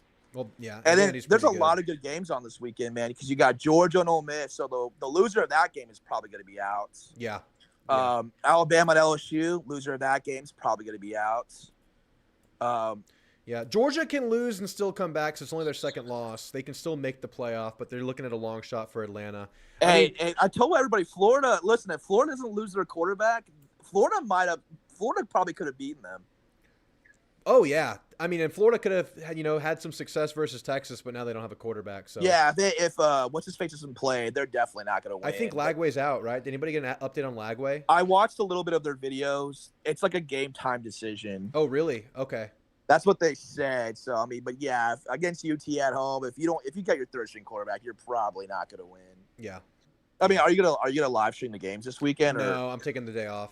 I'm like I said, I'm going chill this week. I don't know how much I'll upload this week, and then next week we'll get back after. Yeah, see, like that's me, like selfishly. It's like I get like playing New Mexico State is like beneficial after a bye because it's like a cupcake win. Yeah. But it's like we gotta wait 2 weeks for them to like play Yeah. a cupcake team. Like I just don't find. Those games are always so boring. Yeah, I'll acknowledge it comes at a great time, but I've never liked the late season cupcakes. I've never been a huge Who fan are of you it. going for this weekend with the big time matchups? Who am I going for? I guess I'll go for Georgia just to eliminate Ole Miss to get rid of that. Yeah, I traffic. kind of hate Ole Miss too. Like I think I'm either fine with either one because I mean Ole Miss Yeah, already true. has 2 losses. True. And then Georgia has to turn around and play Tennessee after that, so they have another opportunity to lose. And then what's the other big games? It's I think Alabama and LSU, right? Yeah, I guess I'll go for Bama. I mean, I've never had a good time with LSU fans. I've never had a good experience. Yeah, it's surprisingly when I went to the game last weekend, I didn't see a ton of LSU fans there. Really? Although in my section there was one. Hey, that's a brave man. Like I know we're a friendly environment, but you go to an away game by yourself and you're sitting next to a bunch of fans. Like you're a brave man. Did you see the video of us sawing Varsity's horns off and one LSU fan was just standing there shaking his head? Yeah, like dude, that's miserable. Yeah, Miserable. I like wouldn't do that. I you wouldn't got to do that. go with a group of friends or something. You You can't cannot go go to alone. you can't not go alone and Yeah. sit like. I don't get those people, but Yeah. Yeah. All right, Jeb. Did you get it all off your chest? Anything else? I guess I feel better now. Now that like a couple days have come by, and Yeah. my parents are here. They're staying with me until they go back to Washington. Like, dude, we haven't even talked about the game. Y'all haven't talked about it? I just did not want to bring it up, dude. And Yeah. then because like the injuries, and then my Cowboys. I mean, they're sorry. Oh, dude, But- you lost Dak for a month? I mean, even if we did have, dude, he's always hurting his hand. Really? I don't know what it is with his hand, dude. His thumb is always jammed. It's always bruised all the time. Dude, you They- got to they're- follow they're- Aggie basketball and Aggie baseball this year. They're looking Oh good. yeah, I'm definitely following. I followed A&M baseball my whole life. Nice. But it's like, yeah, with the Cowboys, if any Cowboy fans are in the chat, we already know how injuries are, man. They are depleted with injuries. They stack. Oh, yeah. It's a throwaway. I mean, I had low expectations for this year, but this is like a whole new low. Yeah. They're going to fire the coach, right? But I don't even know why they brought him back. Yeah. So I heard someone say that Jerry wanted to make him go through a year and just suffer what he's done. you're a very evil person if that. is the That's probably not case. true, but that's kind of funny. Jerry Jones is the type of dude who's gonna be like Hannibal Lecter and live to be like 100 years old. Oh, he's never going away. And then we get Stephen Jones, his son, his protege behind that. I was talking to actually an A&M fan at the game this past Saturday about Dallas, and he was like, "No, you never know about Stephen Jones. Like, he may do something." No, dude, I seriously. It's gonna be the same. Is he gonna be heavily involved like Jerry is in every? He's decision? already heavily involved. He makes most of the decisions on who we cut. So it's like, damn. Dude, it's depressed, man. So that loss, and then that loss on Sunday, it's like, I'm truly thinking about like professional help at this point, man. Oh man. Aggies have a chance, man, but Yeah, they still have a chance. I mean, I just so wanted to win that game to shut their fan base up because they were so hot. I'm like, we gotta shut them up, man. We gotta bring them back down to earth. We gotta humble them, but and that's us now. We're the we still got a shot though. I mean, we just gotta the next 2 games. Have they announced the Auburn time yet for Auburn? No, that'll come out this coming Monday. It better be a damn 11 a.m. game. It better not be a freaking night game. Watch them give them prime time. How? They're like the worst team in the SEC behind State. Yeah. I don't mind it being maybe a 2:30 game. I do like afternoon games. But dude, how fortunate are we to still be able to talk about having everything on the table? That's what beating LSU and beating Missouri and taking care of business in those other games gets you. You earned a mulligan. You earned the right to lose a game and keep fighting. It's like what? It's us, Texas, Tennessee, and Georgia that all have 1 losses. Yep, and Ole Miss has 2. They're waiting right there. Yeah. So there's gonna be eliminations this weekend. There's gonna be a bunch of eliminations. Yeah. I do. I didn't even. So when I left the game Saturday, I didn't watch it because it was over. I was like, the game's over. I look around, man. It's like 44 to. I was like, how'd they score? I didn't even watch the last 3 minutes of the game, so I had no idea what the hell happened. They gave him a fumble. I thought it was a forward pass. They called it a fumble on the field. They got a short field. They scored again. But dude, here's another crazy thing. A&M has played 6 SEC games. Only have 2 left. A lot of teams like Texas still have to play, I think, 4 more SEC games. They have to play Florida. These teams have a long way to go, and A&M's in really good shape still right now. Oh yeah, because what are we 5-1? We're 5-1. We only have 2 left, and a lot of them have 4 left. So I think Georgia's in the same spot we are. So we're both sitting pretty. Just got to take care of business. Who's Georgia got to play? They got to play Ole Miss, Tennessee. Then they have a cupcake. And then Tech. And then they have Georgia Tech. Yep. Well, is Tech still good or are they bad? I think they've kind of fallen off. Is Haynes King not is he hurt? He got hurt. I don't know if he came back. I can't say I followed him closely enough to know. Of course. Yeah. Man, but so it's at least we got most of our work done. Just got to finish strong. Absolutely. There's still a chance, man. There's still a chance. Yep. Well, all right, Jed. You have a good night, man. Thanks for the rant. Later. All right, guys. We're going to finish out this basketball game, and I'm going to get out of here. We have about 15 minutes left.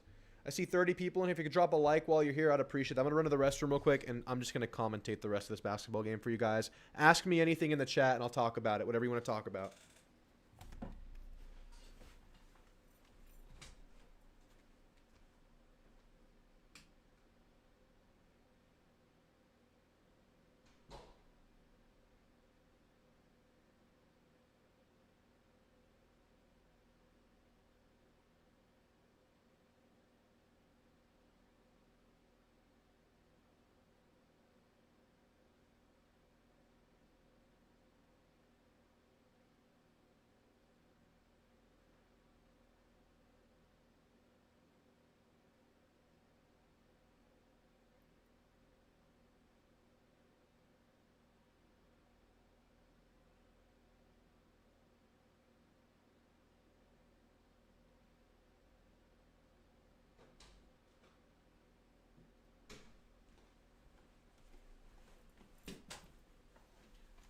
All right, guys, 42-47. A&M has the lead.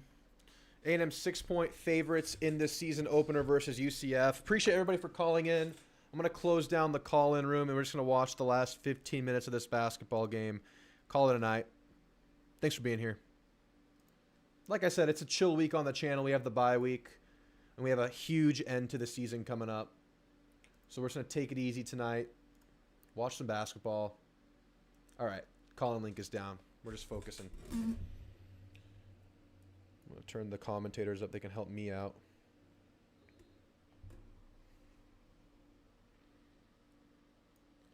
I'll be your therapist. Anybody has any questions about basketball, football, anything, let me know. Chat is open. Wade Taylor caught some fire in this quarter, or in this half. I think he's hit 2 threes this half.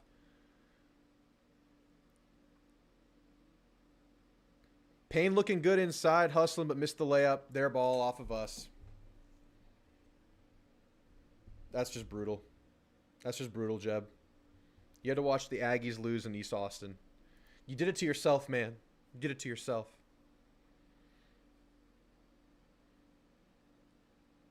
All right, so it looks like Payne is the starting center. Coleman comes in for backup minutes. They're probably on a pretty even timeshare.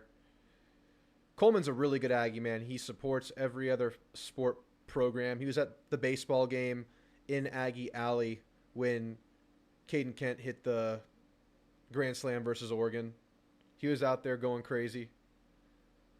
All right, Wade Taylor, Hefner, Washington, Garcia, Coleman in the game. Good defense right now. Huge leaping ability by Washington to block the shot, but they're going to call it goaltending. Washington's an insane jumper, man. Can we do Saturday basketball watch parties, please? Yeah, we'll definitely do that once football's over. 100%. That'd be a lot of fun. What are your priorities for portal needs? Obviously, receiver number one. Receiver has to be number one on the list. I would say D-line and running back are right behind. Those are your 3 holes going into next year that you're going to have to address quickly if you want a strong season. You feel really good at linebacker. Torian York, Damian Sanford both back. I don't think Scooby has any more eligibility left. Let's check that real quick. Let's see if Scooby has any. Solomon Washington fouled on the drive.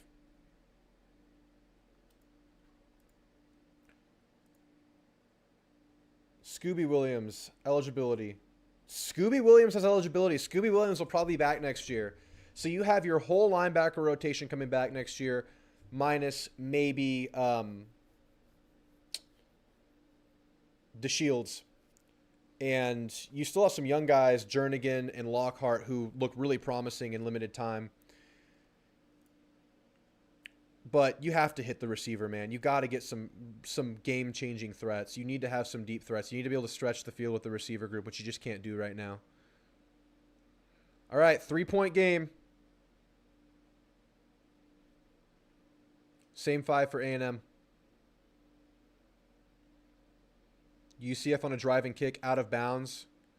Aggie ball. 1 backer from the portal. I always enjoy Drew shows. I'm back because I needed comfort after the loss to SC. Look, the worst thing about that loss, in my opinion, is that you lost Le'Veon.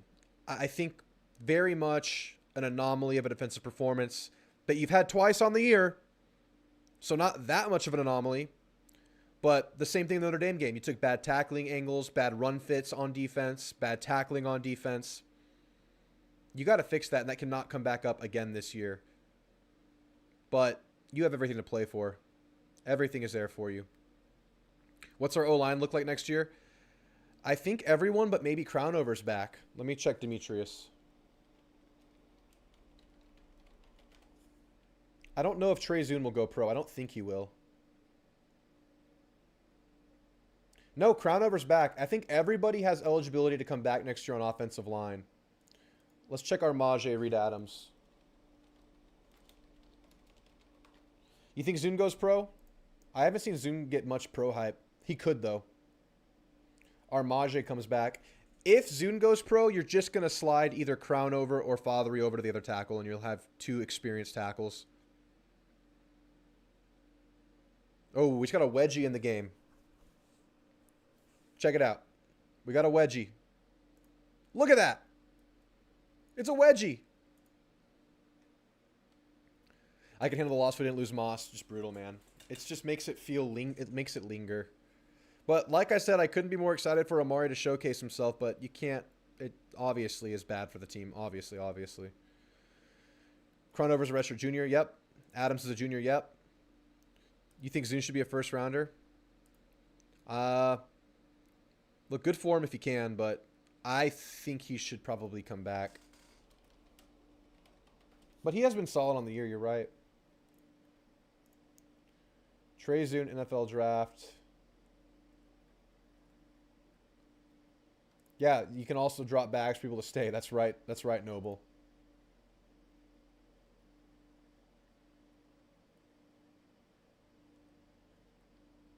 So Trey Zune, according to NFL mock draft database, in recent mocks has dipped way down in recent games.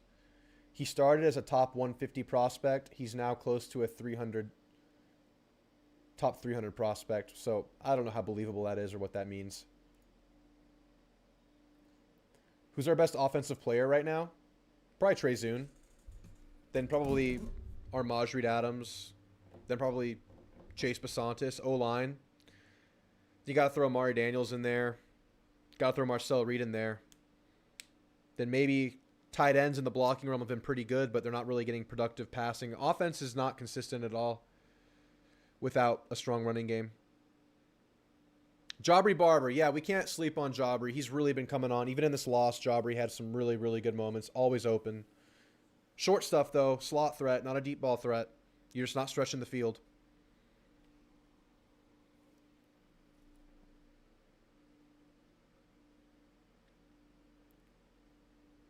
We lose Watson. Hopefully Green can play next year. Yeah.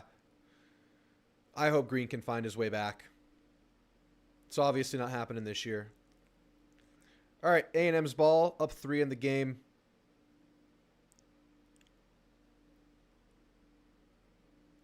What's up, Noble? Good rebound by Coleman. What's the game plan to beat Texas? Get pressure. That's what Georgia did. Georgia's got pressure in creative ways, and Quinn couldn't do anything under pressure. Pressure, pressure, pressure. And then you got to have a really, really good game from Reed offensively. I think based on what has gotten to Texas recently, I think we match up pretty well defense to offense with Texas. I like our secondary a lot. I really like our corners. I really like BJ Mays. I think we can match up with the receiver core. It's just going to be up getting pressure on Quinn, but not at the expense of giving up screens or giving up big runs, because you got too aggressive in the game apparently versus South Carolina, and it bit you. So it's going to be about getting pressure on Quinn. But you should be asking me what the game plan for New Mexico State is. You shouldn't be asking me about Texas. I'm just kidding. We're fans. We can do whatever we want.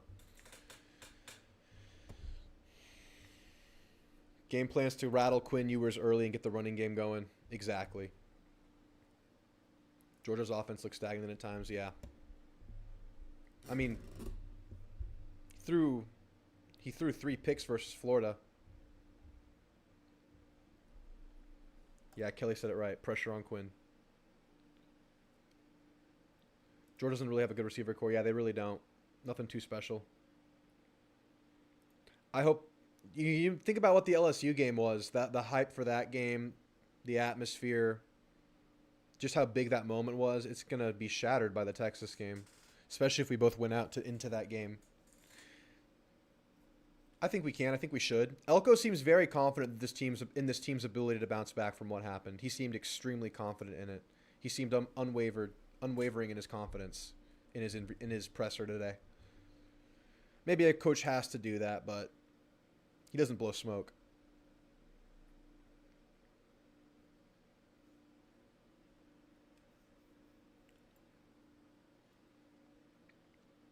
Texas running game is kind of average. Yes, we saw them make OU pay with the running game, though, so it has had its moments on the year. I think Wisner's a pretty good back.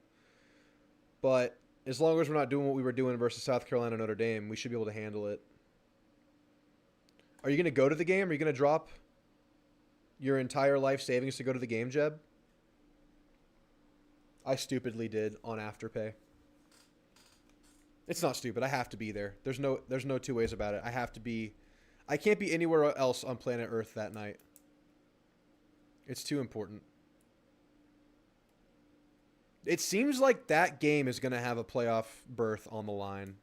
I don't know if Texas is going to lose another one, but does a 10-2 non-SEC champion guarantee a playoff spot? Because there might be like 6 of those this year. A 10-2 non-SEC champion. It's really going to matter what you do late in the year in that case. Texas receivers aren't as dangerous as we thought they were going to be. Yeah.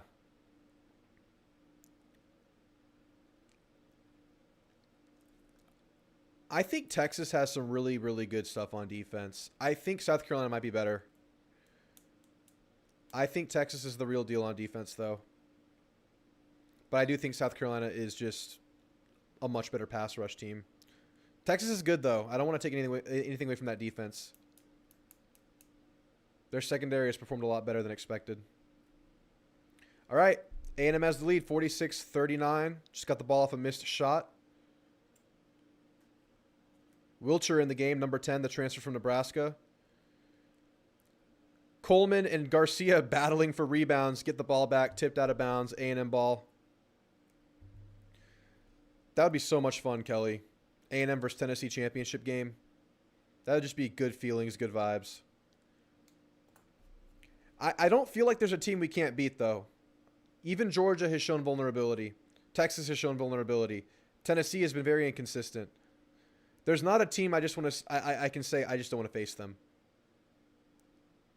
Now, something that would be tough is if this case comes up where you somehow. I mean, I don't want to jinx it, but you beat Texas in the regular season game, then you turn around and play them the next weekend. It'll be hard to beat a team twice in a row. That's really hard to do. I want to see A&M versus Georgia selfishly. Missed shot by Hefner. Rebounded. Missed. Another try. Missed again. Out of bounds. Tipped in. Back to A&M. It's a scramble. It's a wacky ball right now. Garcia driving dish. 3 good by Wilcher, the transfer out of Nebraska. What a crazy sequence from A&M to find the 3-point shot in the corner. That was just a crazy tip scramble by the bigs to get that ball out to Wilcher for the open 3. I love our bigs, man. So much hustle. They're going to call a foul on Garcia. It looks like he moved his hips, but it looks like he cut off the player too much and got physical, and they're calling a foul. This was a crazy sequence. The ball touched everyone's hand. Finds its way into Garcia's hand. Great passer as a big man is Anderson Garcia. Finds Wilcher for the nice 3. No, we beat Texas twice in one season. It's just tough to play anybody twice in a row. I would think. I would imagine it'd be hard to beat someone twice. No Bama, Ole Miss, or Georgia in the SEC championship would be beautiful. A&M versus Tennessee is like what the world needs. I think the world would also love A&M versus Texas, though, to be real. To see that game happen twice. Can you imagine that happens? I don't want to chalk up the Auburn game, man. If LSU wins this week and we beat Texas, there's a good chance we get a rematch. Like I said, man, I think our defense matches up with their offense pretty well. Their O-line has not been as much of a stalwart as they thought they would be going into the year. Now, they're talented. They could improve from now till then. They have a lot of games to play. But it looks like we can get after them. That's exactly what Georgia did. That would just be an insane scenario. But losing this game, you have no room for error. You got to beat Auburn. We need LSU to drop a few games. LSU can just drop one game. Just go for Bama this week. Get them out of here. Then Auburn can beat Bama, and it's all good. I'm just kidding. I can't do that to Barnes. Bama has to beat Auburn for Barnes' Homestead's sanity. Those 3 teams are expected to compete for the SEC championship. Texas' biggest win so far is Vandy. Yeah, like I said, they've only played 4 SEC games. Texas has a lot in front of them right now. Not the best teams in the conference, but still, teams that are going to make Texas perform. They have Florida. They have the at Arkansas spot. They have home versus Kentucky. Then they play us. They have 4 straight games, no more byes. They had their bye this last week. Archie has fallen off. UT game will be 11 a.m. Who's your top 12 so far? Let me write it down. I'll tell you. Oregon 1. Ohio State 2 after the win versus Penn State. Kind of stamping their position in there. I think I'll just give it to UGA, even though they had a bad performance. Let me look at the teams real quick. Yeah, I'll go Georgia 3. I'll go Miami 4.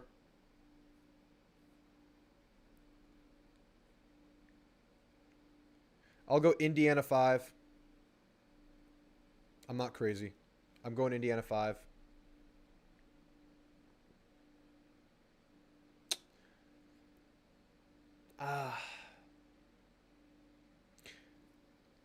At 6, I'm deciding between BYU, Tennessee, and Texas.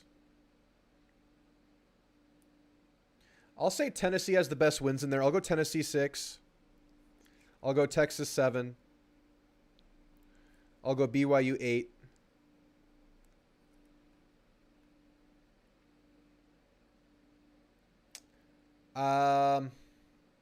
This is where we get into SMU. We have Penn State. I'll go Penn State 9, still alive. Their season's pretty easy to close out. They can make it back. I'll go Notre Dame 10. You know what? I'll bump Notre Dame to 8. I'll say this all again in a second. I'll do ND 8. I'll go BYU 9. I'll go Penn State 10. Iowa State drop. They're not a factor anymore. So it's one more team, and then it's the G5 team. Bama or SMU? That's pretty much the question. Bama or SMU?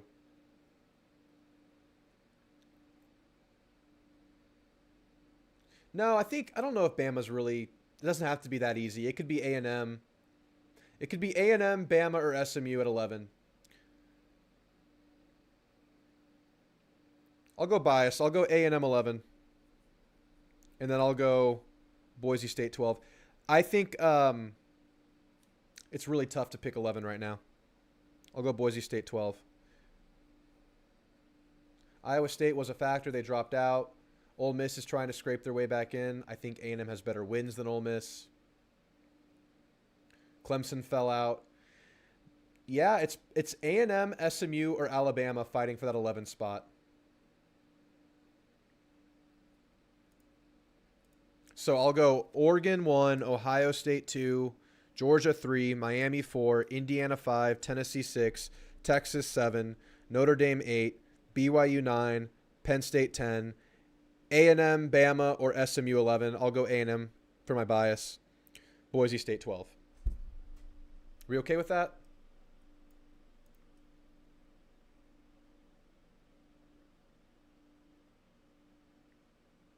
Solomon Washington down. Looks like he got hit in the face. What's up, Thomas Life? First round's at college campus. Yes, it is. And obviously the conference champions will not be participating in that round. So, how do y'all feel about my list? Oregon, Ohio State, Georgia, Miami, Indiana, Tennessee, Texas, Notre Dame, BYU, Penn State, A&M, Boise State. Is there a chance A&M is 11 tomorrow?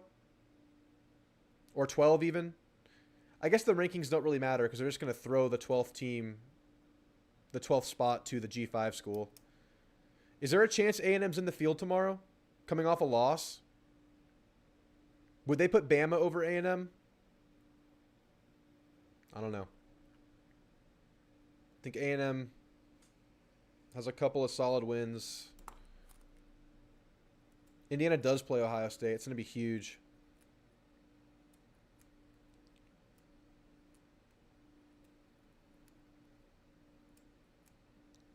Alex, you're saying there's a chance? Oh, no, you're saying yeah to Jeb. Yeah, if you're just tuning in, we're watching the basketball game. We're just kind of hanging out. It's a chill week for the channel. I don't think I'll go live Thursday. I'll probably drop one more video this week. I might go live. It's, like I said, I'm playing this week by ear. It's just kind of a chill week for the channel. Next week, we'll be back on the regular schedule.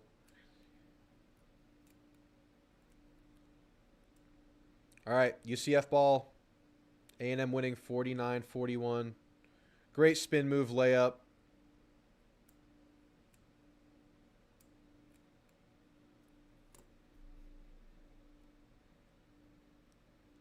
Does that have to do with Bama's loss? Yeah, it's true.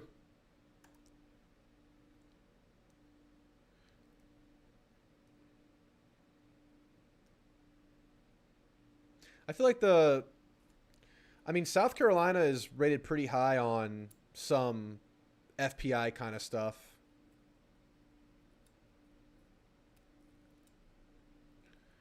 All right, they just scored and got a stop. Their ball made it a 7 or 6 point game. 6 point game. No, it's A&M's ball. And I'm a little sloppy with the ball right now. I don't know who Dockery is, but he's in for A&M. He wears number 3. I've never seen him.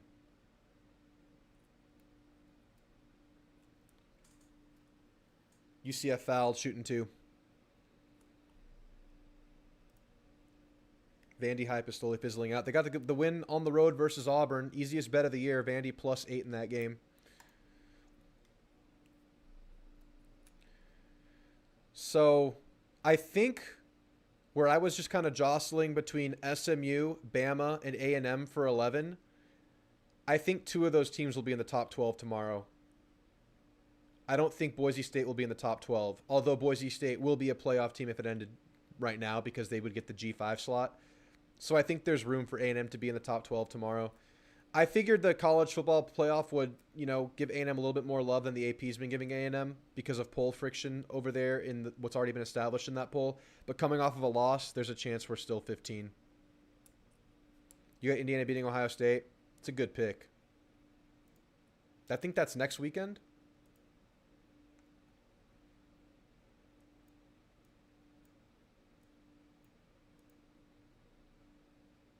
Carter fouled, shooting 2. Yeah. Indiana has Michigan this week, a bye week, then Ohio State. Second to last week of the year. When we're playing Auburn, they're playing at Ohio State. So Indiana has to do it on the road at Ohio State, at the Horseshoe. A&M will be in front of LSU. For sure. With a fresh poll, 100%. The reason LSU is in front of A&M in the AP poll is because that's an average of a bunch of polls, so some people are crazy. I don't know how you can have a same record with a recent head-to-head and have it that way. A&M splits the free throw attempts. UCF ball. 50-43. 8 minutes, 41 seconds to go in the game.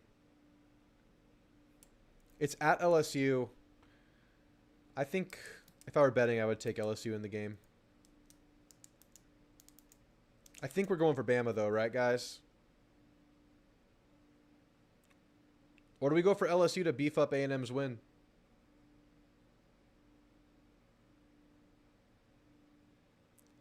A&M fouls the shooter, shooting 2. Or was he passing? They're going to say he was passing? Yeah, Lit Sparks. I think LSU wins it.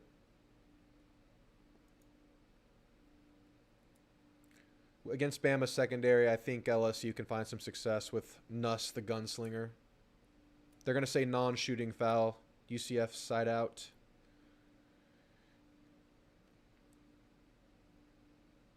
Threw it out of bounds. They're going to say A&M tipped it, but I don't think he did. UCF's going to keep the ball.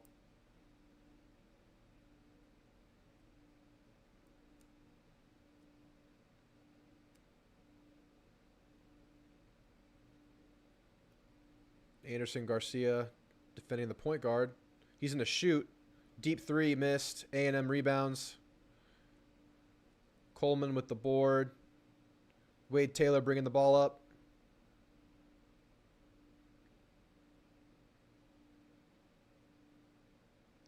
Wade Taylor driving, kick into Garcia. Beautiful action. Dips it right down to Garcia for the layup. Finger roll.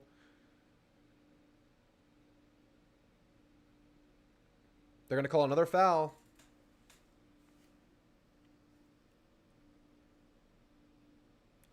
Yeah, it's just an elimination game because it's a formality, right? One team is going to be competing for a spot with A&M. The other team will not be. So it's really just a step into who we're going to be going for after that. Because obviously whoever wins that game, after that, we're going to start rooting for them to lose a game so they can dip out. But you just know the field narrows after that one. Favorite team to follow that's not A&M? I got to say probably Arkansas. Like I said, I have family up there. I visit the area all the time. I think I like Arkansas quite a bit, except for the week we play them. I like Tennessee. I like Miami because I've just had good interactions with their fans. I was on Coach Coop's show last year. Really good stuff with their fan base. We go way back now. I like Kirby Smart as a coach. I don't know. I'm not really a diehard fan of any of these teams. They're just teams I'm like, okay with. I'm just A&M through and through. So I'm not rooting for these guys actively. It's just like, I'm cool if they win. I do like Shane Beamer. I know a lot of people don't. I like Shane Beamer. Penn State's awesome. Happy Valley's awesome. That's a good one too. It sucks we get robbed of night games at Happy Valley thanks to Big Noon. I get why you did Big Noon. It's a big, juicy, open spot for people to get a lot of eyes on your game. A lot of ad spaces at 11 a.m. because primetime's always taken up by ABC at night. Previously was taken by CBS at 2:30. It was just the open slot for the Big Ten to capitalize on. I hate it. We don't get these primetime night games at Ohio State or Penn State or Michigan. Kind of sucks. Noble's a big Dan Lanning guy. Most Miami fans aren't even from Miami. That's true. Coach Coop's from Tennessee.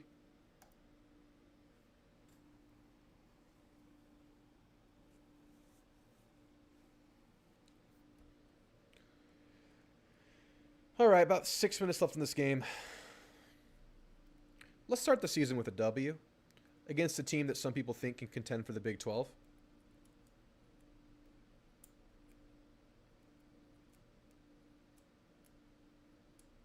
Again, A&M's strength in this game has been rebounding, hustle, Wade Taylor hitting some threes, getting some free throws going with just your aggression going back up, offensive rebounds.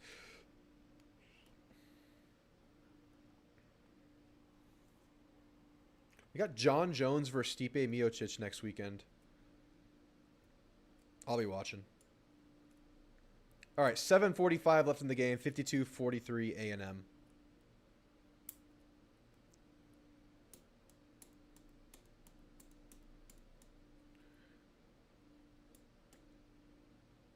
Who are the true title contenders this year?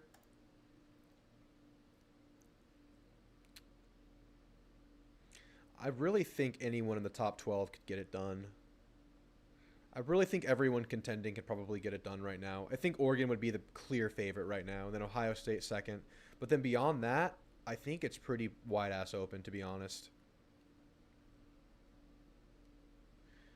If you keep the offensive rebounding up and you can just add shooting and consistency overall as a team, because you've been going through these midseason lulls, if you keep the rebounding and add shooting, you're a multi-round winner in the tournament with this roster, I think. Good defense by A&M, contesting the layup, get the rebound. 9-point lead. Wade with the runner, missed it. Garcia, offensive board, resetting to Hefner.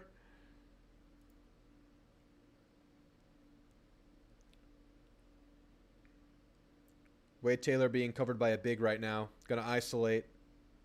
Wade on the drive and kick. Ball tipped. Grabbed by Coleman. Rebound. Layup.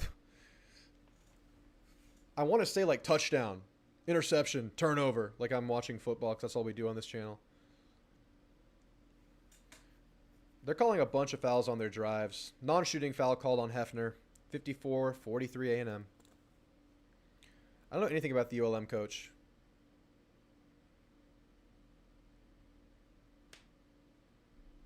Oh, the guy that got in the faces of the offensive line. That's way too much. Cyrus Allen was pretty good in the game. You're right. We're just so inconsistent in the passing game. It sucks. They're in the bonus.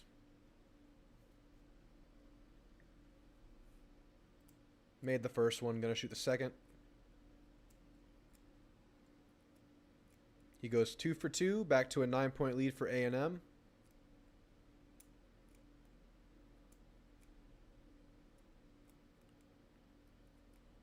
Is anybody actually watching this game, or y'all just hanging out? Not many people in here, just hanging out. Appreciate you guys who are staying here till the end.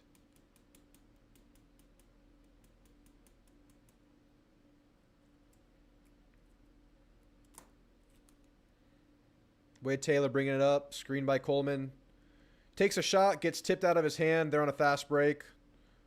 Missed the layup. A&M gets the rebound. They blew an opportunity. They missed a layup. Off a tipped three-point attempt by Wade Taylor. Wade Taylor finds Carter inside. Layup. A&M goes back up 11. Great pass by Wade Taylor, man. Wade Taylor serving his teammates.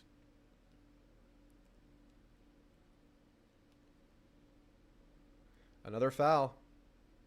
They're going to shoot 1 for 1 again. Or what do you call it? What do you call it? 1-and-1? Is that what you call it in college? You make the first one, you shoot the second one.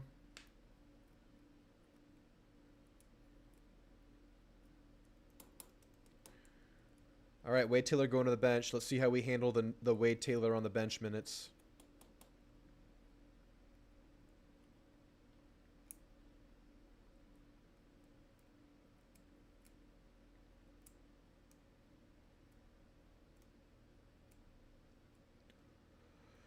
Solomon Washington in the game.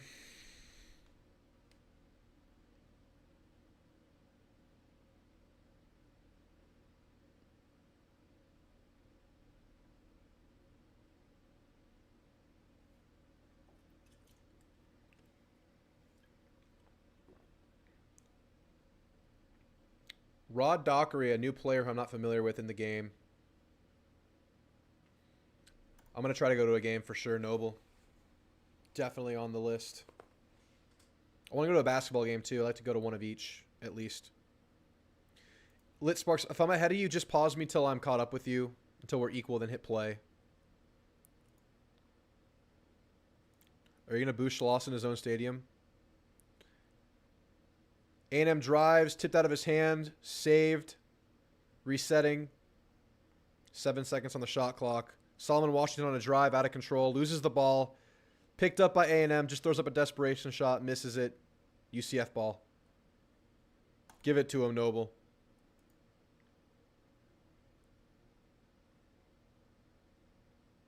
Another foul on a drive. We're just fouling them and getting them back into the game via free throws, which you can't do when you have a lead. They're scoring while the clock is stopped. They're in the double bonus now. Getting way too handsy.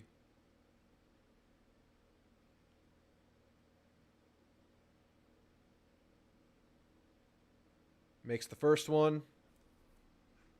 8-point game.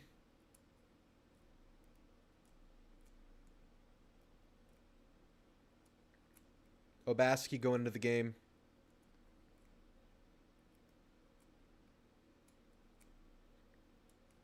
Noble.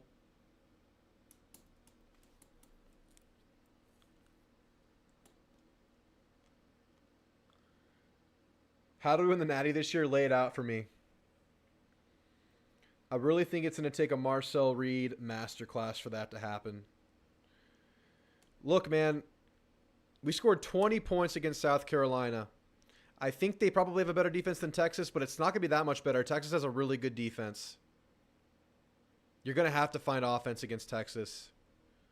So we have 3 weeks to get that offense going without Le'Veon Moss. I have faith. We fouled them again. They're going to shoot more free throws with the clock stop. They're just going to get back into this game via free throws because we can't stop hacking them. We're going to have to find a passing game between now and Texas game. That's what it's going to have to be. We're going to have to get consistency running the ball without Le'Veon Moss. And then you got to just keep building. Look, if you're able to go on a run, you have time to get better because you're going to have a lot of practices if you can make it to the playoff. You're going to have a lot of practice sessions added to your season. Chance to get a lot better. But that has to start right now. Breaking in the new quarterback, full-time now, Marcel Reed. No ghosts behind him. It's Marcel's team. I'm pretty confident in that.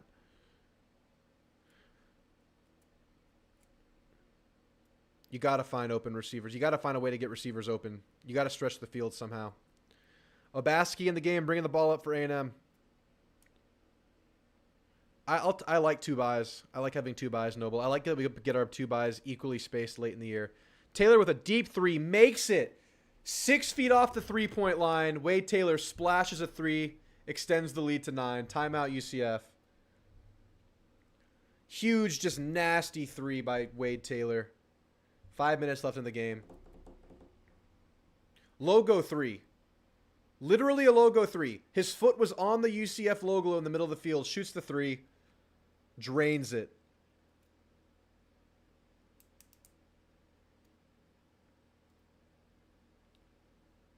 Huge three.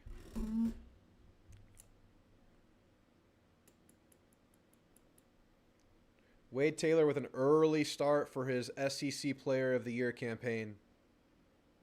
I would guess Besantis is back next game, Jeb, based on the language and the lingo about him. All right, quick timeout. Game's about to start again.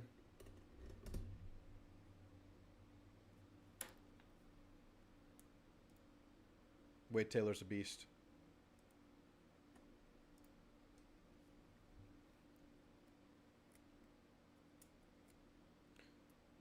That was a nasty shot, Jordan.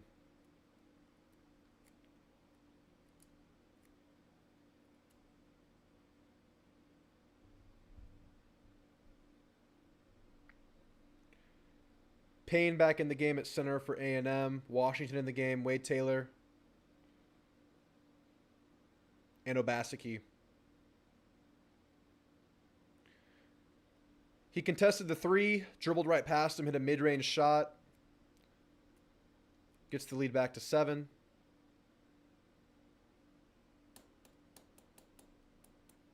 Yeah, you basically have to get in the playoff if you want to see Owens play this year.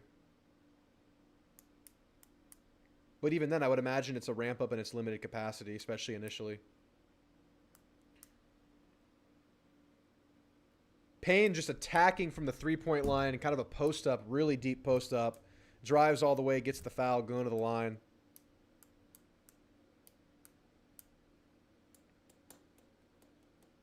Really liking A&M's big man rotation of Payne, Coleman, and Garcia.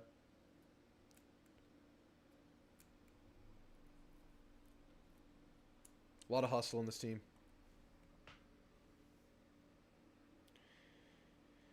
Yeah, it'd be nice if Owens was like way ahead of schedule, but what Elko said today was that he's just now getting to the point where he's getting to where he can run around and move. So now really starts the serious rehabbing part. So he's still a ways away. Probably at best 5 weeks out for Owens, if I had to guess based on that update. So probably that's what, like a week after the SEC championship at best. You could see him maybe get a couple snaps a game. So yeah. And that's if you even want to risk it at that point. But if you get into postseason football, you might want to take some risks. Yeah, Elko said he just hit the foot. He's just now putting that foot on the ground, running around, like right now. So he's really, not in shape. Got to get that leg strong. You're still over a month out for Owens. But with having only 2 running backs, you'll take any reinforcement you can get right now. And Denota needs to stay ready, man. Denota might have a role. But, I mean, you could also move Bussy around. You can move guys around. Yeah, exactly, Noble. I think Bussy will continue to get rotated into the backfield and get handoffs that way. I'd be surprised if they just lined him up as a running back. It's a lot to add onto a true freshman's plate. Because remember, he was playing corner for half of camp. Moved him to receiver. Got hurt. He's still not playing full games right now because we saw him return punts for the first half versus South Carolina and then not in the second half for some reason. It was surprising. I don't know, man. I think Bussy still gets some handoffs, though. I don't think it'll be any kind of heavy running back role, but I could be wrong. Could be wrong.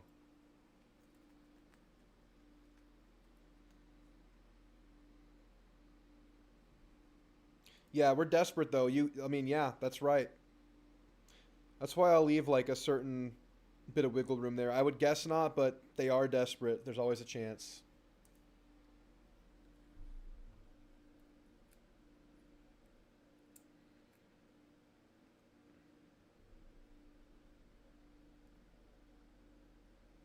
Is Preston Landis still here?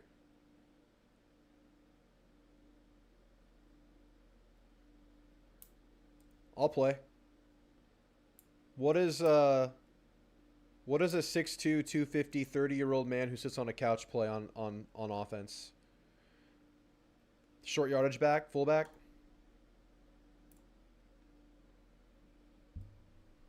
Yeah, I can play fullback. Team needs a fullback, right? I'll be the 12th man. I'll come off the stands and play. I can still thump.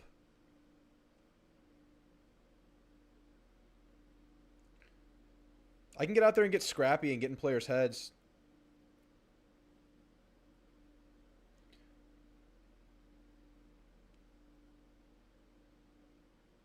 I could be the offense, Shamar Turner, but just the dirty stuff, not the good football stuff.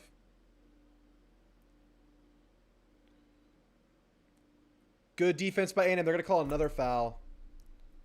So many fouls. Like, they are literally scoring all their points at the free throw line right now. But they are driving really strong. They're driving really hard. They're drawing fouls. But we are reaching and slapping.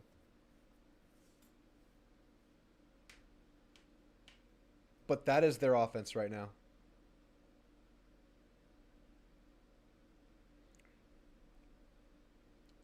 What do y'all think about Shamar Turner's penalty issue lately? I like having a mean DT, but you got to find the balance. McKinley Jackson was a mean defensive tackle. He did a lot of extra stuff, but he didn't get penalized for it. He was very sneaky with it. Shamar Turner's early on O'Neal. Obaseki bringing the ball up. UCF in a half-court press. Solomon Washington driving. Misses the layup.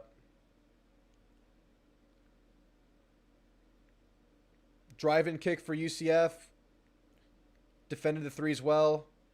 Took away the three-point shot well. Great transition defense by A&M there. In the post. Going up for a shot and one. We're still fouling them.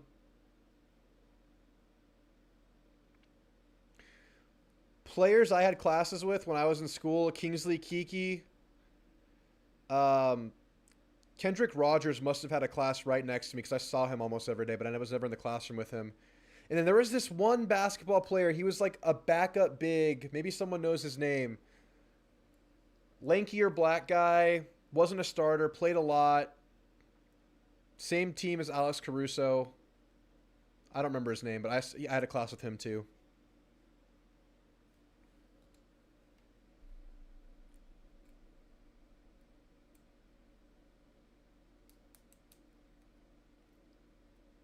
Yeah, I love Shamar Turner's attitude, and I love a mean guy on your defensive line, but you got to find the balance. It's a 4-point game, and I would say if they've scored 15 points in the last 5 minutes, about 10 of those have been from the free throw line. They're just being aggressive and they're drawing fouls. Missed the and one free throw. Lead remains 4 for A&M.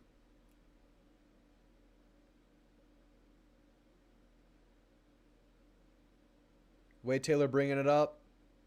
Picked up at half court. He's going to take a pull-up three. Missed it. UCF rebound.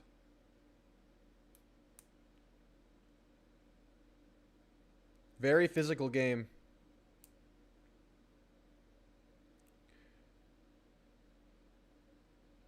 Another drive. Drew the charge. Wade Taylor drew the charge. He set his feet. Sold it well. A&M ball. Wade Taylor's looking like a superstar tonight.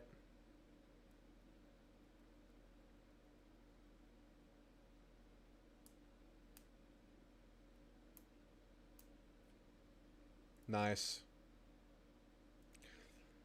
Best food in College Station? I have not been to the Republic. I have not been to Copa. I'll give you my favorite restaurants that are like just College Station staples. Obviously Fuego, but I have that in San Antonio now. I still love it. I really liked Taz Indian food. All you can eat buffet at lunch. We went after it, got after it there. I really like Los Cucos. Really good fajitas, really good frozen margaritas, which I like. I really liked Imperial Sushi. That's probably my top 4.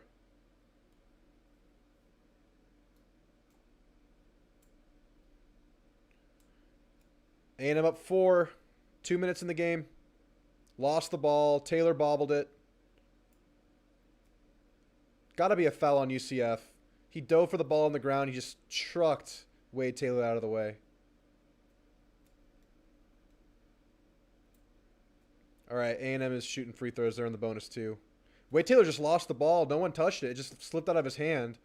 But they got a little bit too aggressive trying to get the loose ball. This isn't football.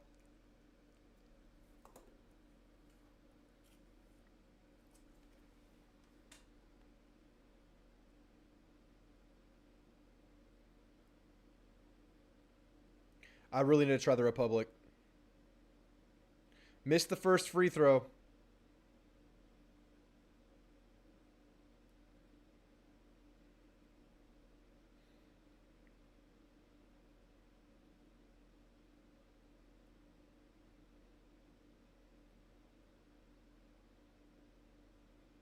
Hits the second one. 5-point lead for A&M. I only went to Wings and More once. I mean, obviously, I'm a big dude. I have to be very careful. I could very, very easily be a fatso.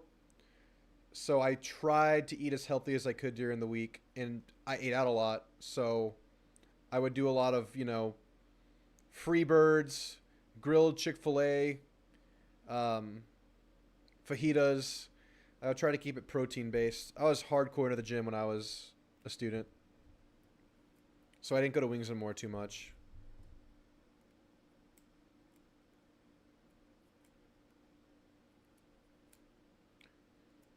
Tacos La Perlita. They got good tortas. My fiance and I found a place I had never heard of before. Last time we were there for the Notre Dame game.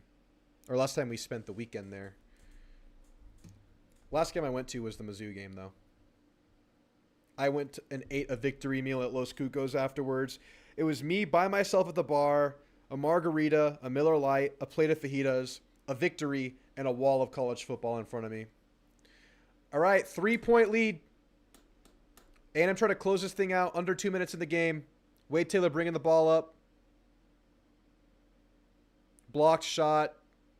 That's a shot very early in the play clock when you're trying to end the game, I feel.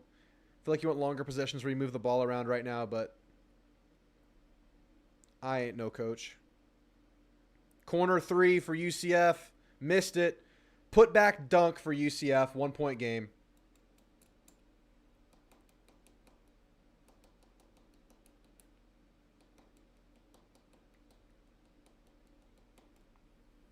No fat shaming here.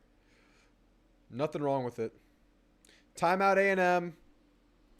A&M's gotten very sloppy these last couple of minutes. Hackett and Fallon, UCF.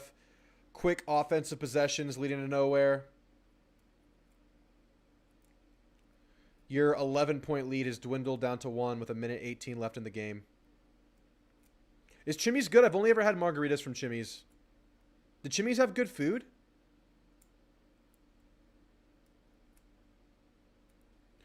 I also went to Jose's and Brian.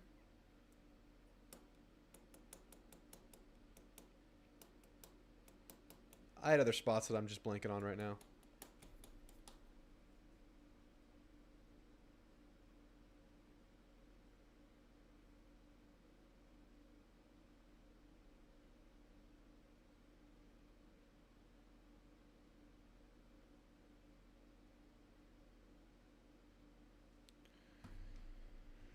Gumby's is really good.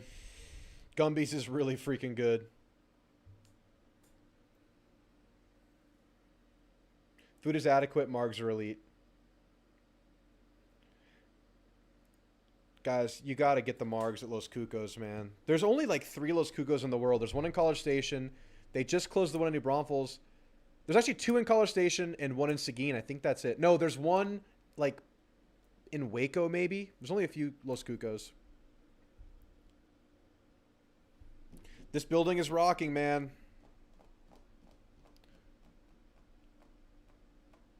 You had a comfortable lead about a minute ago, and you just fouled them and fouled them and fouled them. To their credit, they have been very aggressive attacking the rim, and almost all of our fouls have been on drives.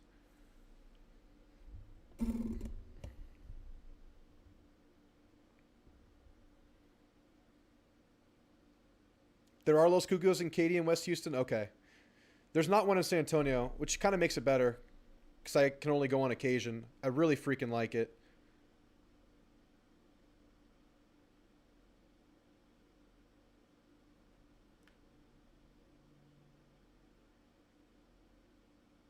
Good drive by Jace Carter. Misses the layup. UCF ball with a minute to go. 1 point lead A&M. Okay, new restaurant in A&M in College Station. Taco bar. Really good tortas. It's kind of like a build your own burrito kind of place. Build your own taco kind of place. They just get a dunk and one. Taco bar, look it up. Really good. They just got a dunk and one.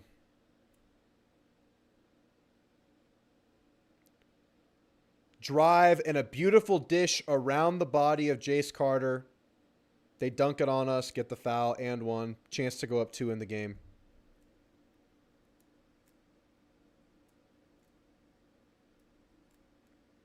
Damn, man. You had an 11-point lead with 2 minutes to go. 2.5 minutes to go. He misses the free throw. They're going to call a foul on them. On the rebound. No, they're going to call a free throw missed off the backboard. Didn't hit the rim. Violation. A&M ball. 45 seconds. A&M down a point. Timeout in the game. It's crazy right now, Noble. It's not good. We've gotten very sloppy. It feels like we've kind of gotten away from our offense, too.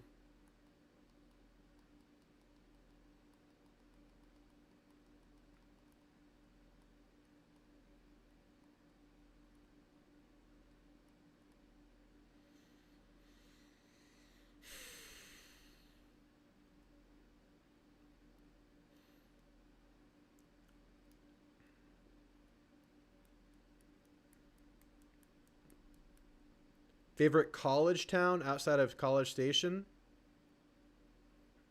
I can't say I've been to many. I don't think South Carolina was all that great. Clemson was pretty cool.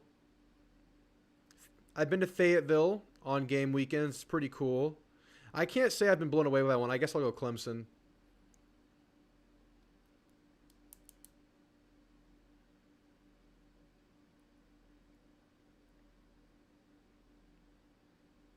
Tuscaloosa was really cool. Yeah, Tuscaloosa is really cool. Fayetteville's beautiful, man. Surprising. Northwest Arkansas is gorgeous. All right, A&M ball. Wade Taylor takes a 3. Missed it. Rebound UCF, and we fouled them. They're going to go to the line and shoot free throws with a chance to go up 3. A&M crumbling in the game. But a lot of time left. Oh, they're going to call the foul on UCF. No, they're not. They have a player named Taylor as well.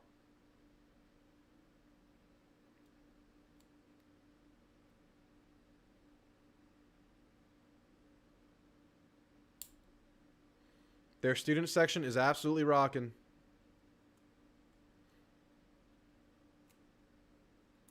Anderson Garcia has fouled out of the game.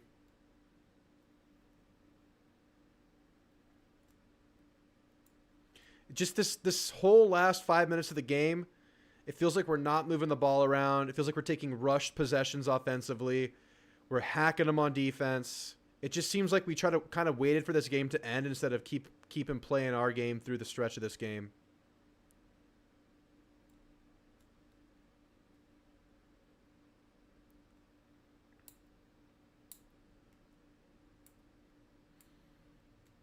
Still 34 seconds left in the game. 1 timeout left for A&M. 1 timeout left for UCF. Both teams in the double bonus. Makes the first free throw, 2-point lead.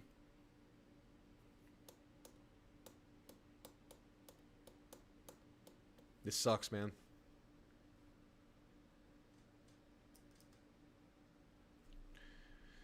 I go to Arkansas every now and then. I went this last summer. I think it's gonna be a new tradition that we're gonna spend 4th of July in Arkansas. We have cousins with a property up there, right on Beaver Lake. It's beautiful. But you drive through Oklahoma to get there. He misses the second free throw. A&M gets the rebound. Wade Taylor with the ball. Just still kind of wild with the ball. Maintain possession. Solomon Washington gets the ball. Doesn't realize where he is on the court. He had an open lane to the basket, but he didn't see it. He takes the drive late. Defense had time to recover. The ball gets jarred loose. A&M gets the ball back. Buzz Williams calls timeout. 20 seconds left in the game. Solomon Washington had an open lane to the basket, but his back was turned and he did not see it. Goes up for a very well contested layup that he misses. A&M fights for the rebound. 2 A&M players fighting over the board amongst themselves, but we get the timeout in time.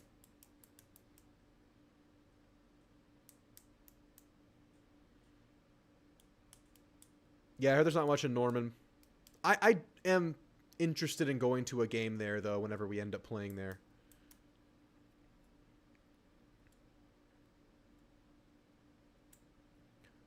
Both big men have fouled out for A&M. Garcia and Payne. Now it's only Coleman and Solomon Washington playing power forward. Washington's a good enough rebounder to play big and in stretches for sure, though. Good shot blocker, too.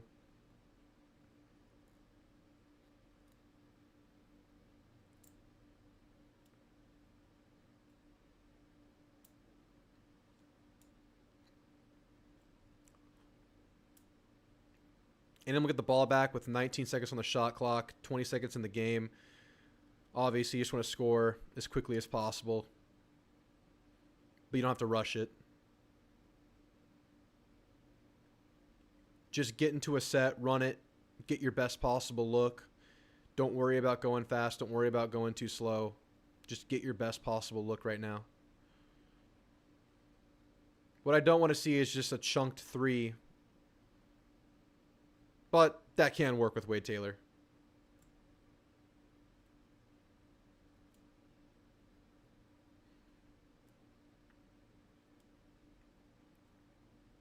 All right, Wade Taylor's going to be the inbounder, so they're probably drawing something up off of his inbound to get him open. Coleman, Wilcher, Washington, and Carter in for A&M. Taylor inbounds to Washington. The set was for Taylor. Taylor gets the ball, pump fakes the three, goes in for a drive, shot blocked. Off of Taylor. UCF ball. Looked like a clean block live.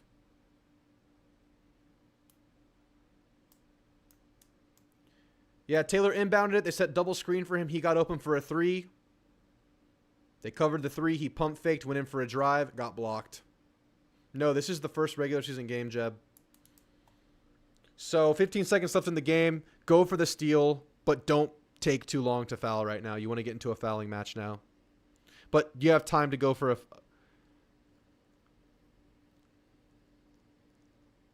The out-of-bounds call off of Wade Taylor is being reviewed. It looked like it got blocked off of Wade Taylor. Yep. It's off of Wade Taylor. Should be 15 and a half seconds left.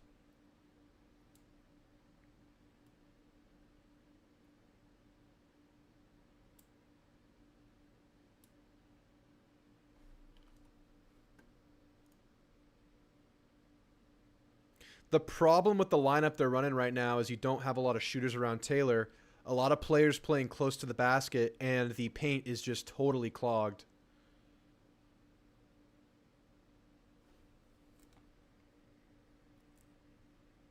.2 seconds on the clock right now.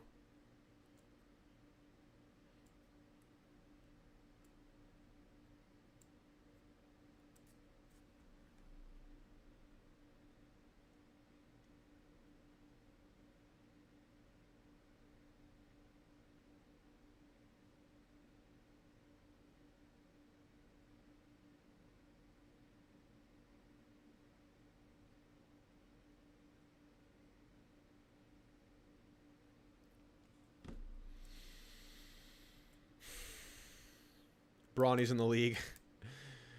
Yeah, I guess LeBron has earned it, but yeah, it's kind of wild.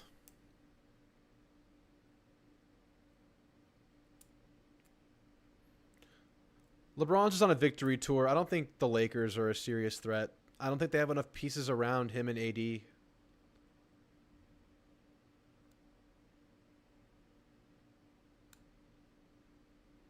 I think LeBron is going to wait until his youngest son plays with him. I think LeBron has 3 more years left, honestly. He's just going to force it, keep playing. All right, UCF ball as expected. 15.8 seconds. They added about a half second back to the clock. So A&M needs to go for a quick steal. If you don't get it, get the foul done. Hope they miss a free throw.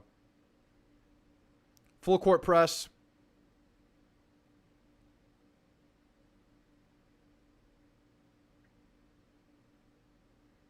Good defense on the press. Tipped it out of his hand. They're going to call a foul. That was a quick whistle, man. That was a quick whistle.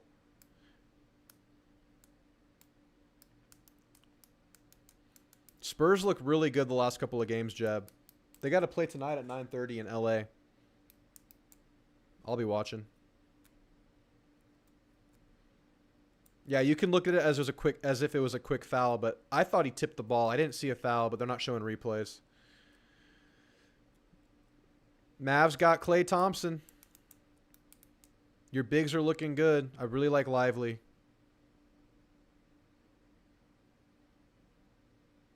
Gafford's you have a really good 1-2 punch at the big man spot right now, and you add shooting around Luka and Kyrie. That's huge for the Mavs. Definitely a contender this year.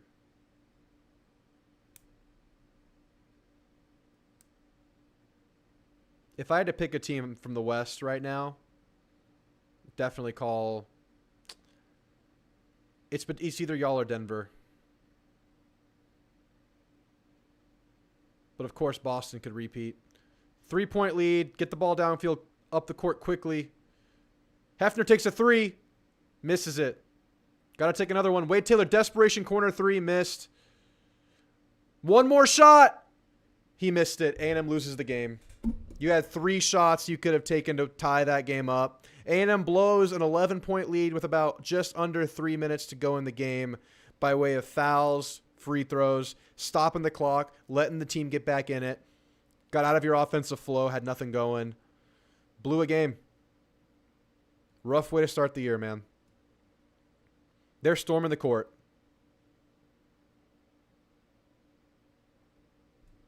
All right, guys. That was a brutal loss.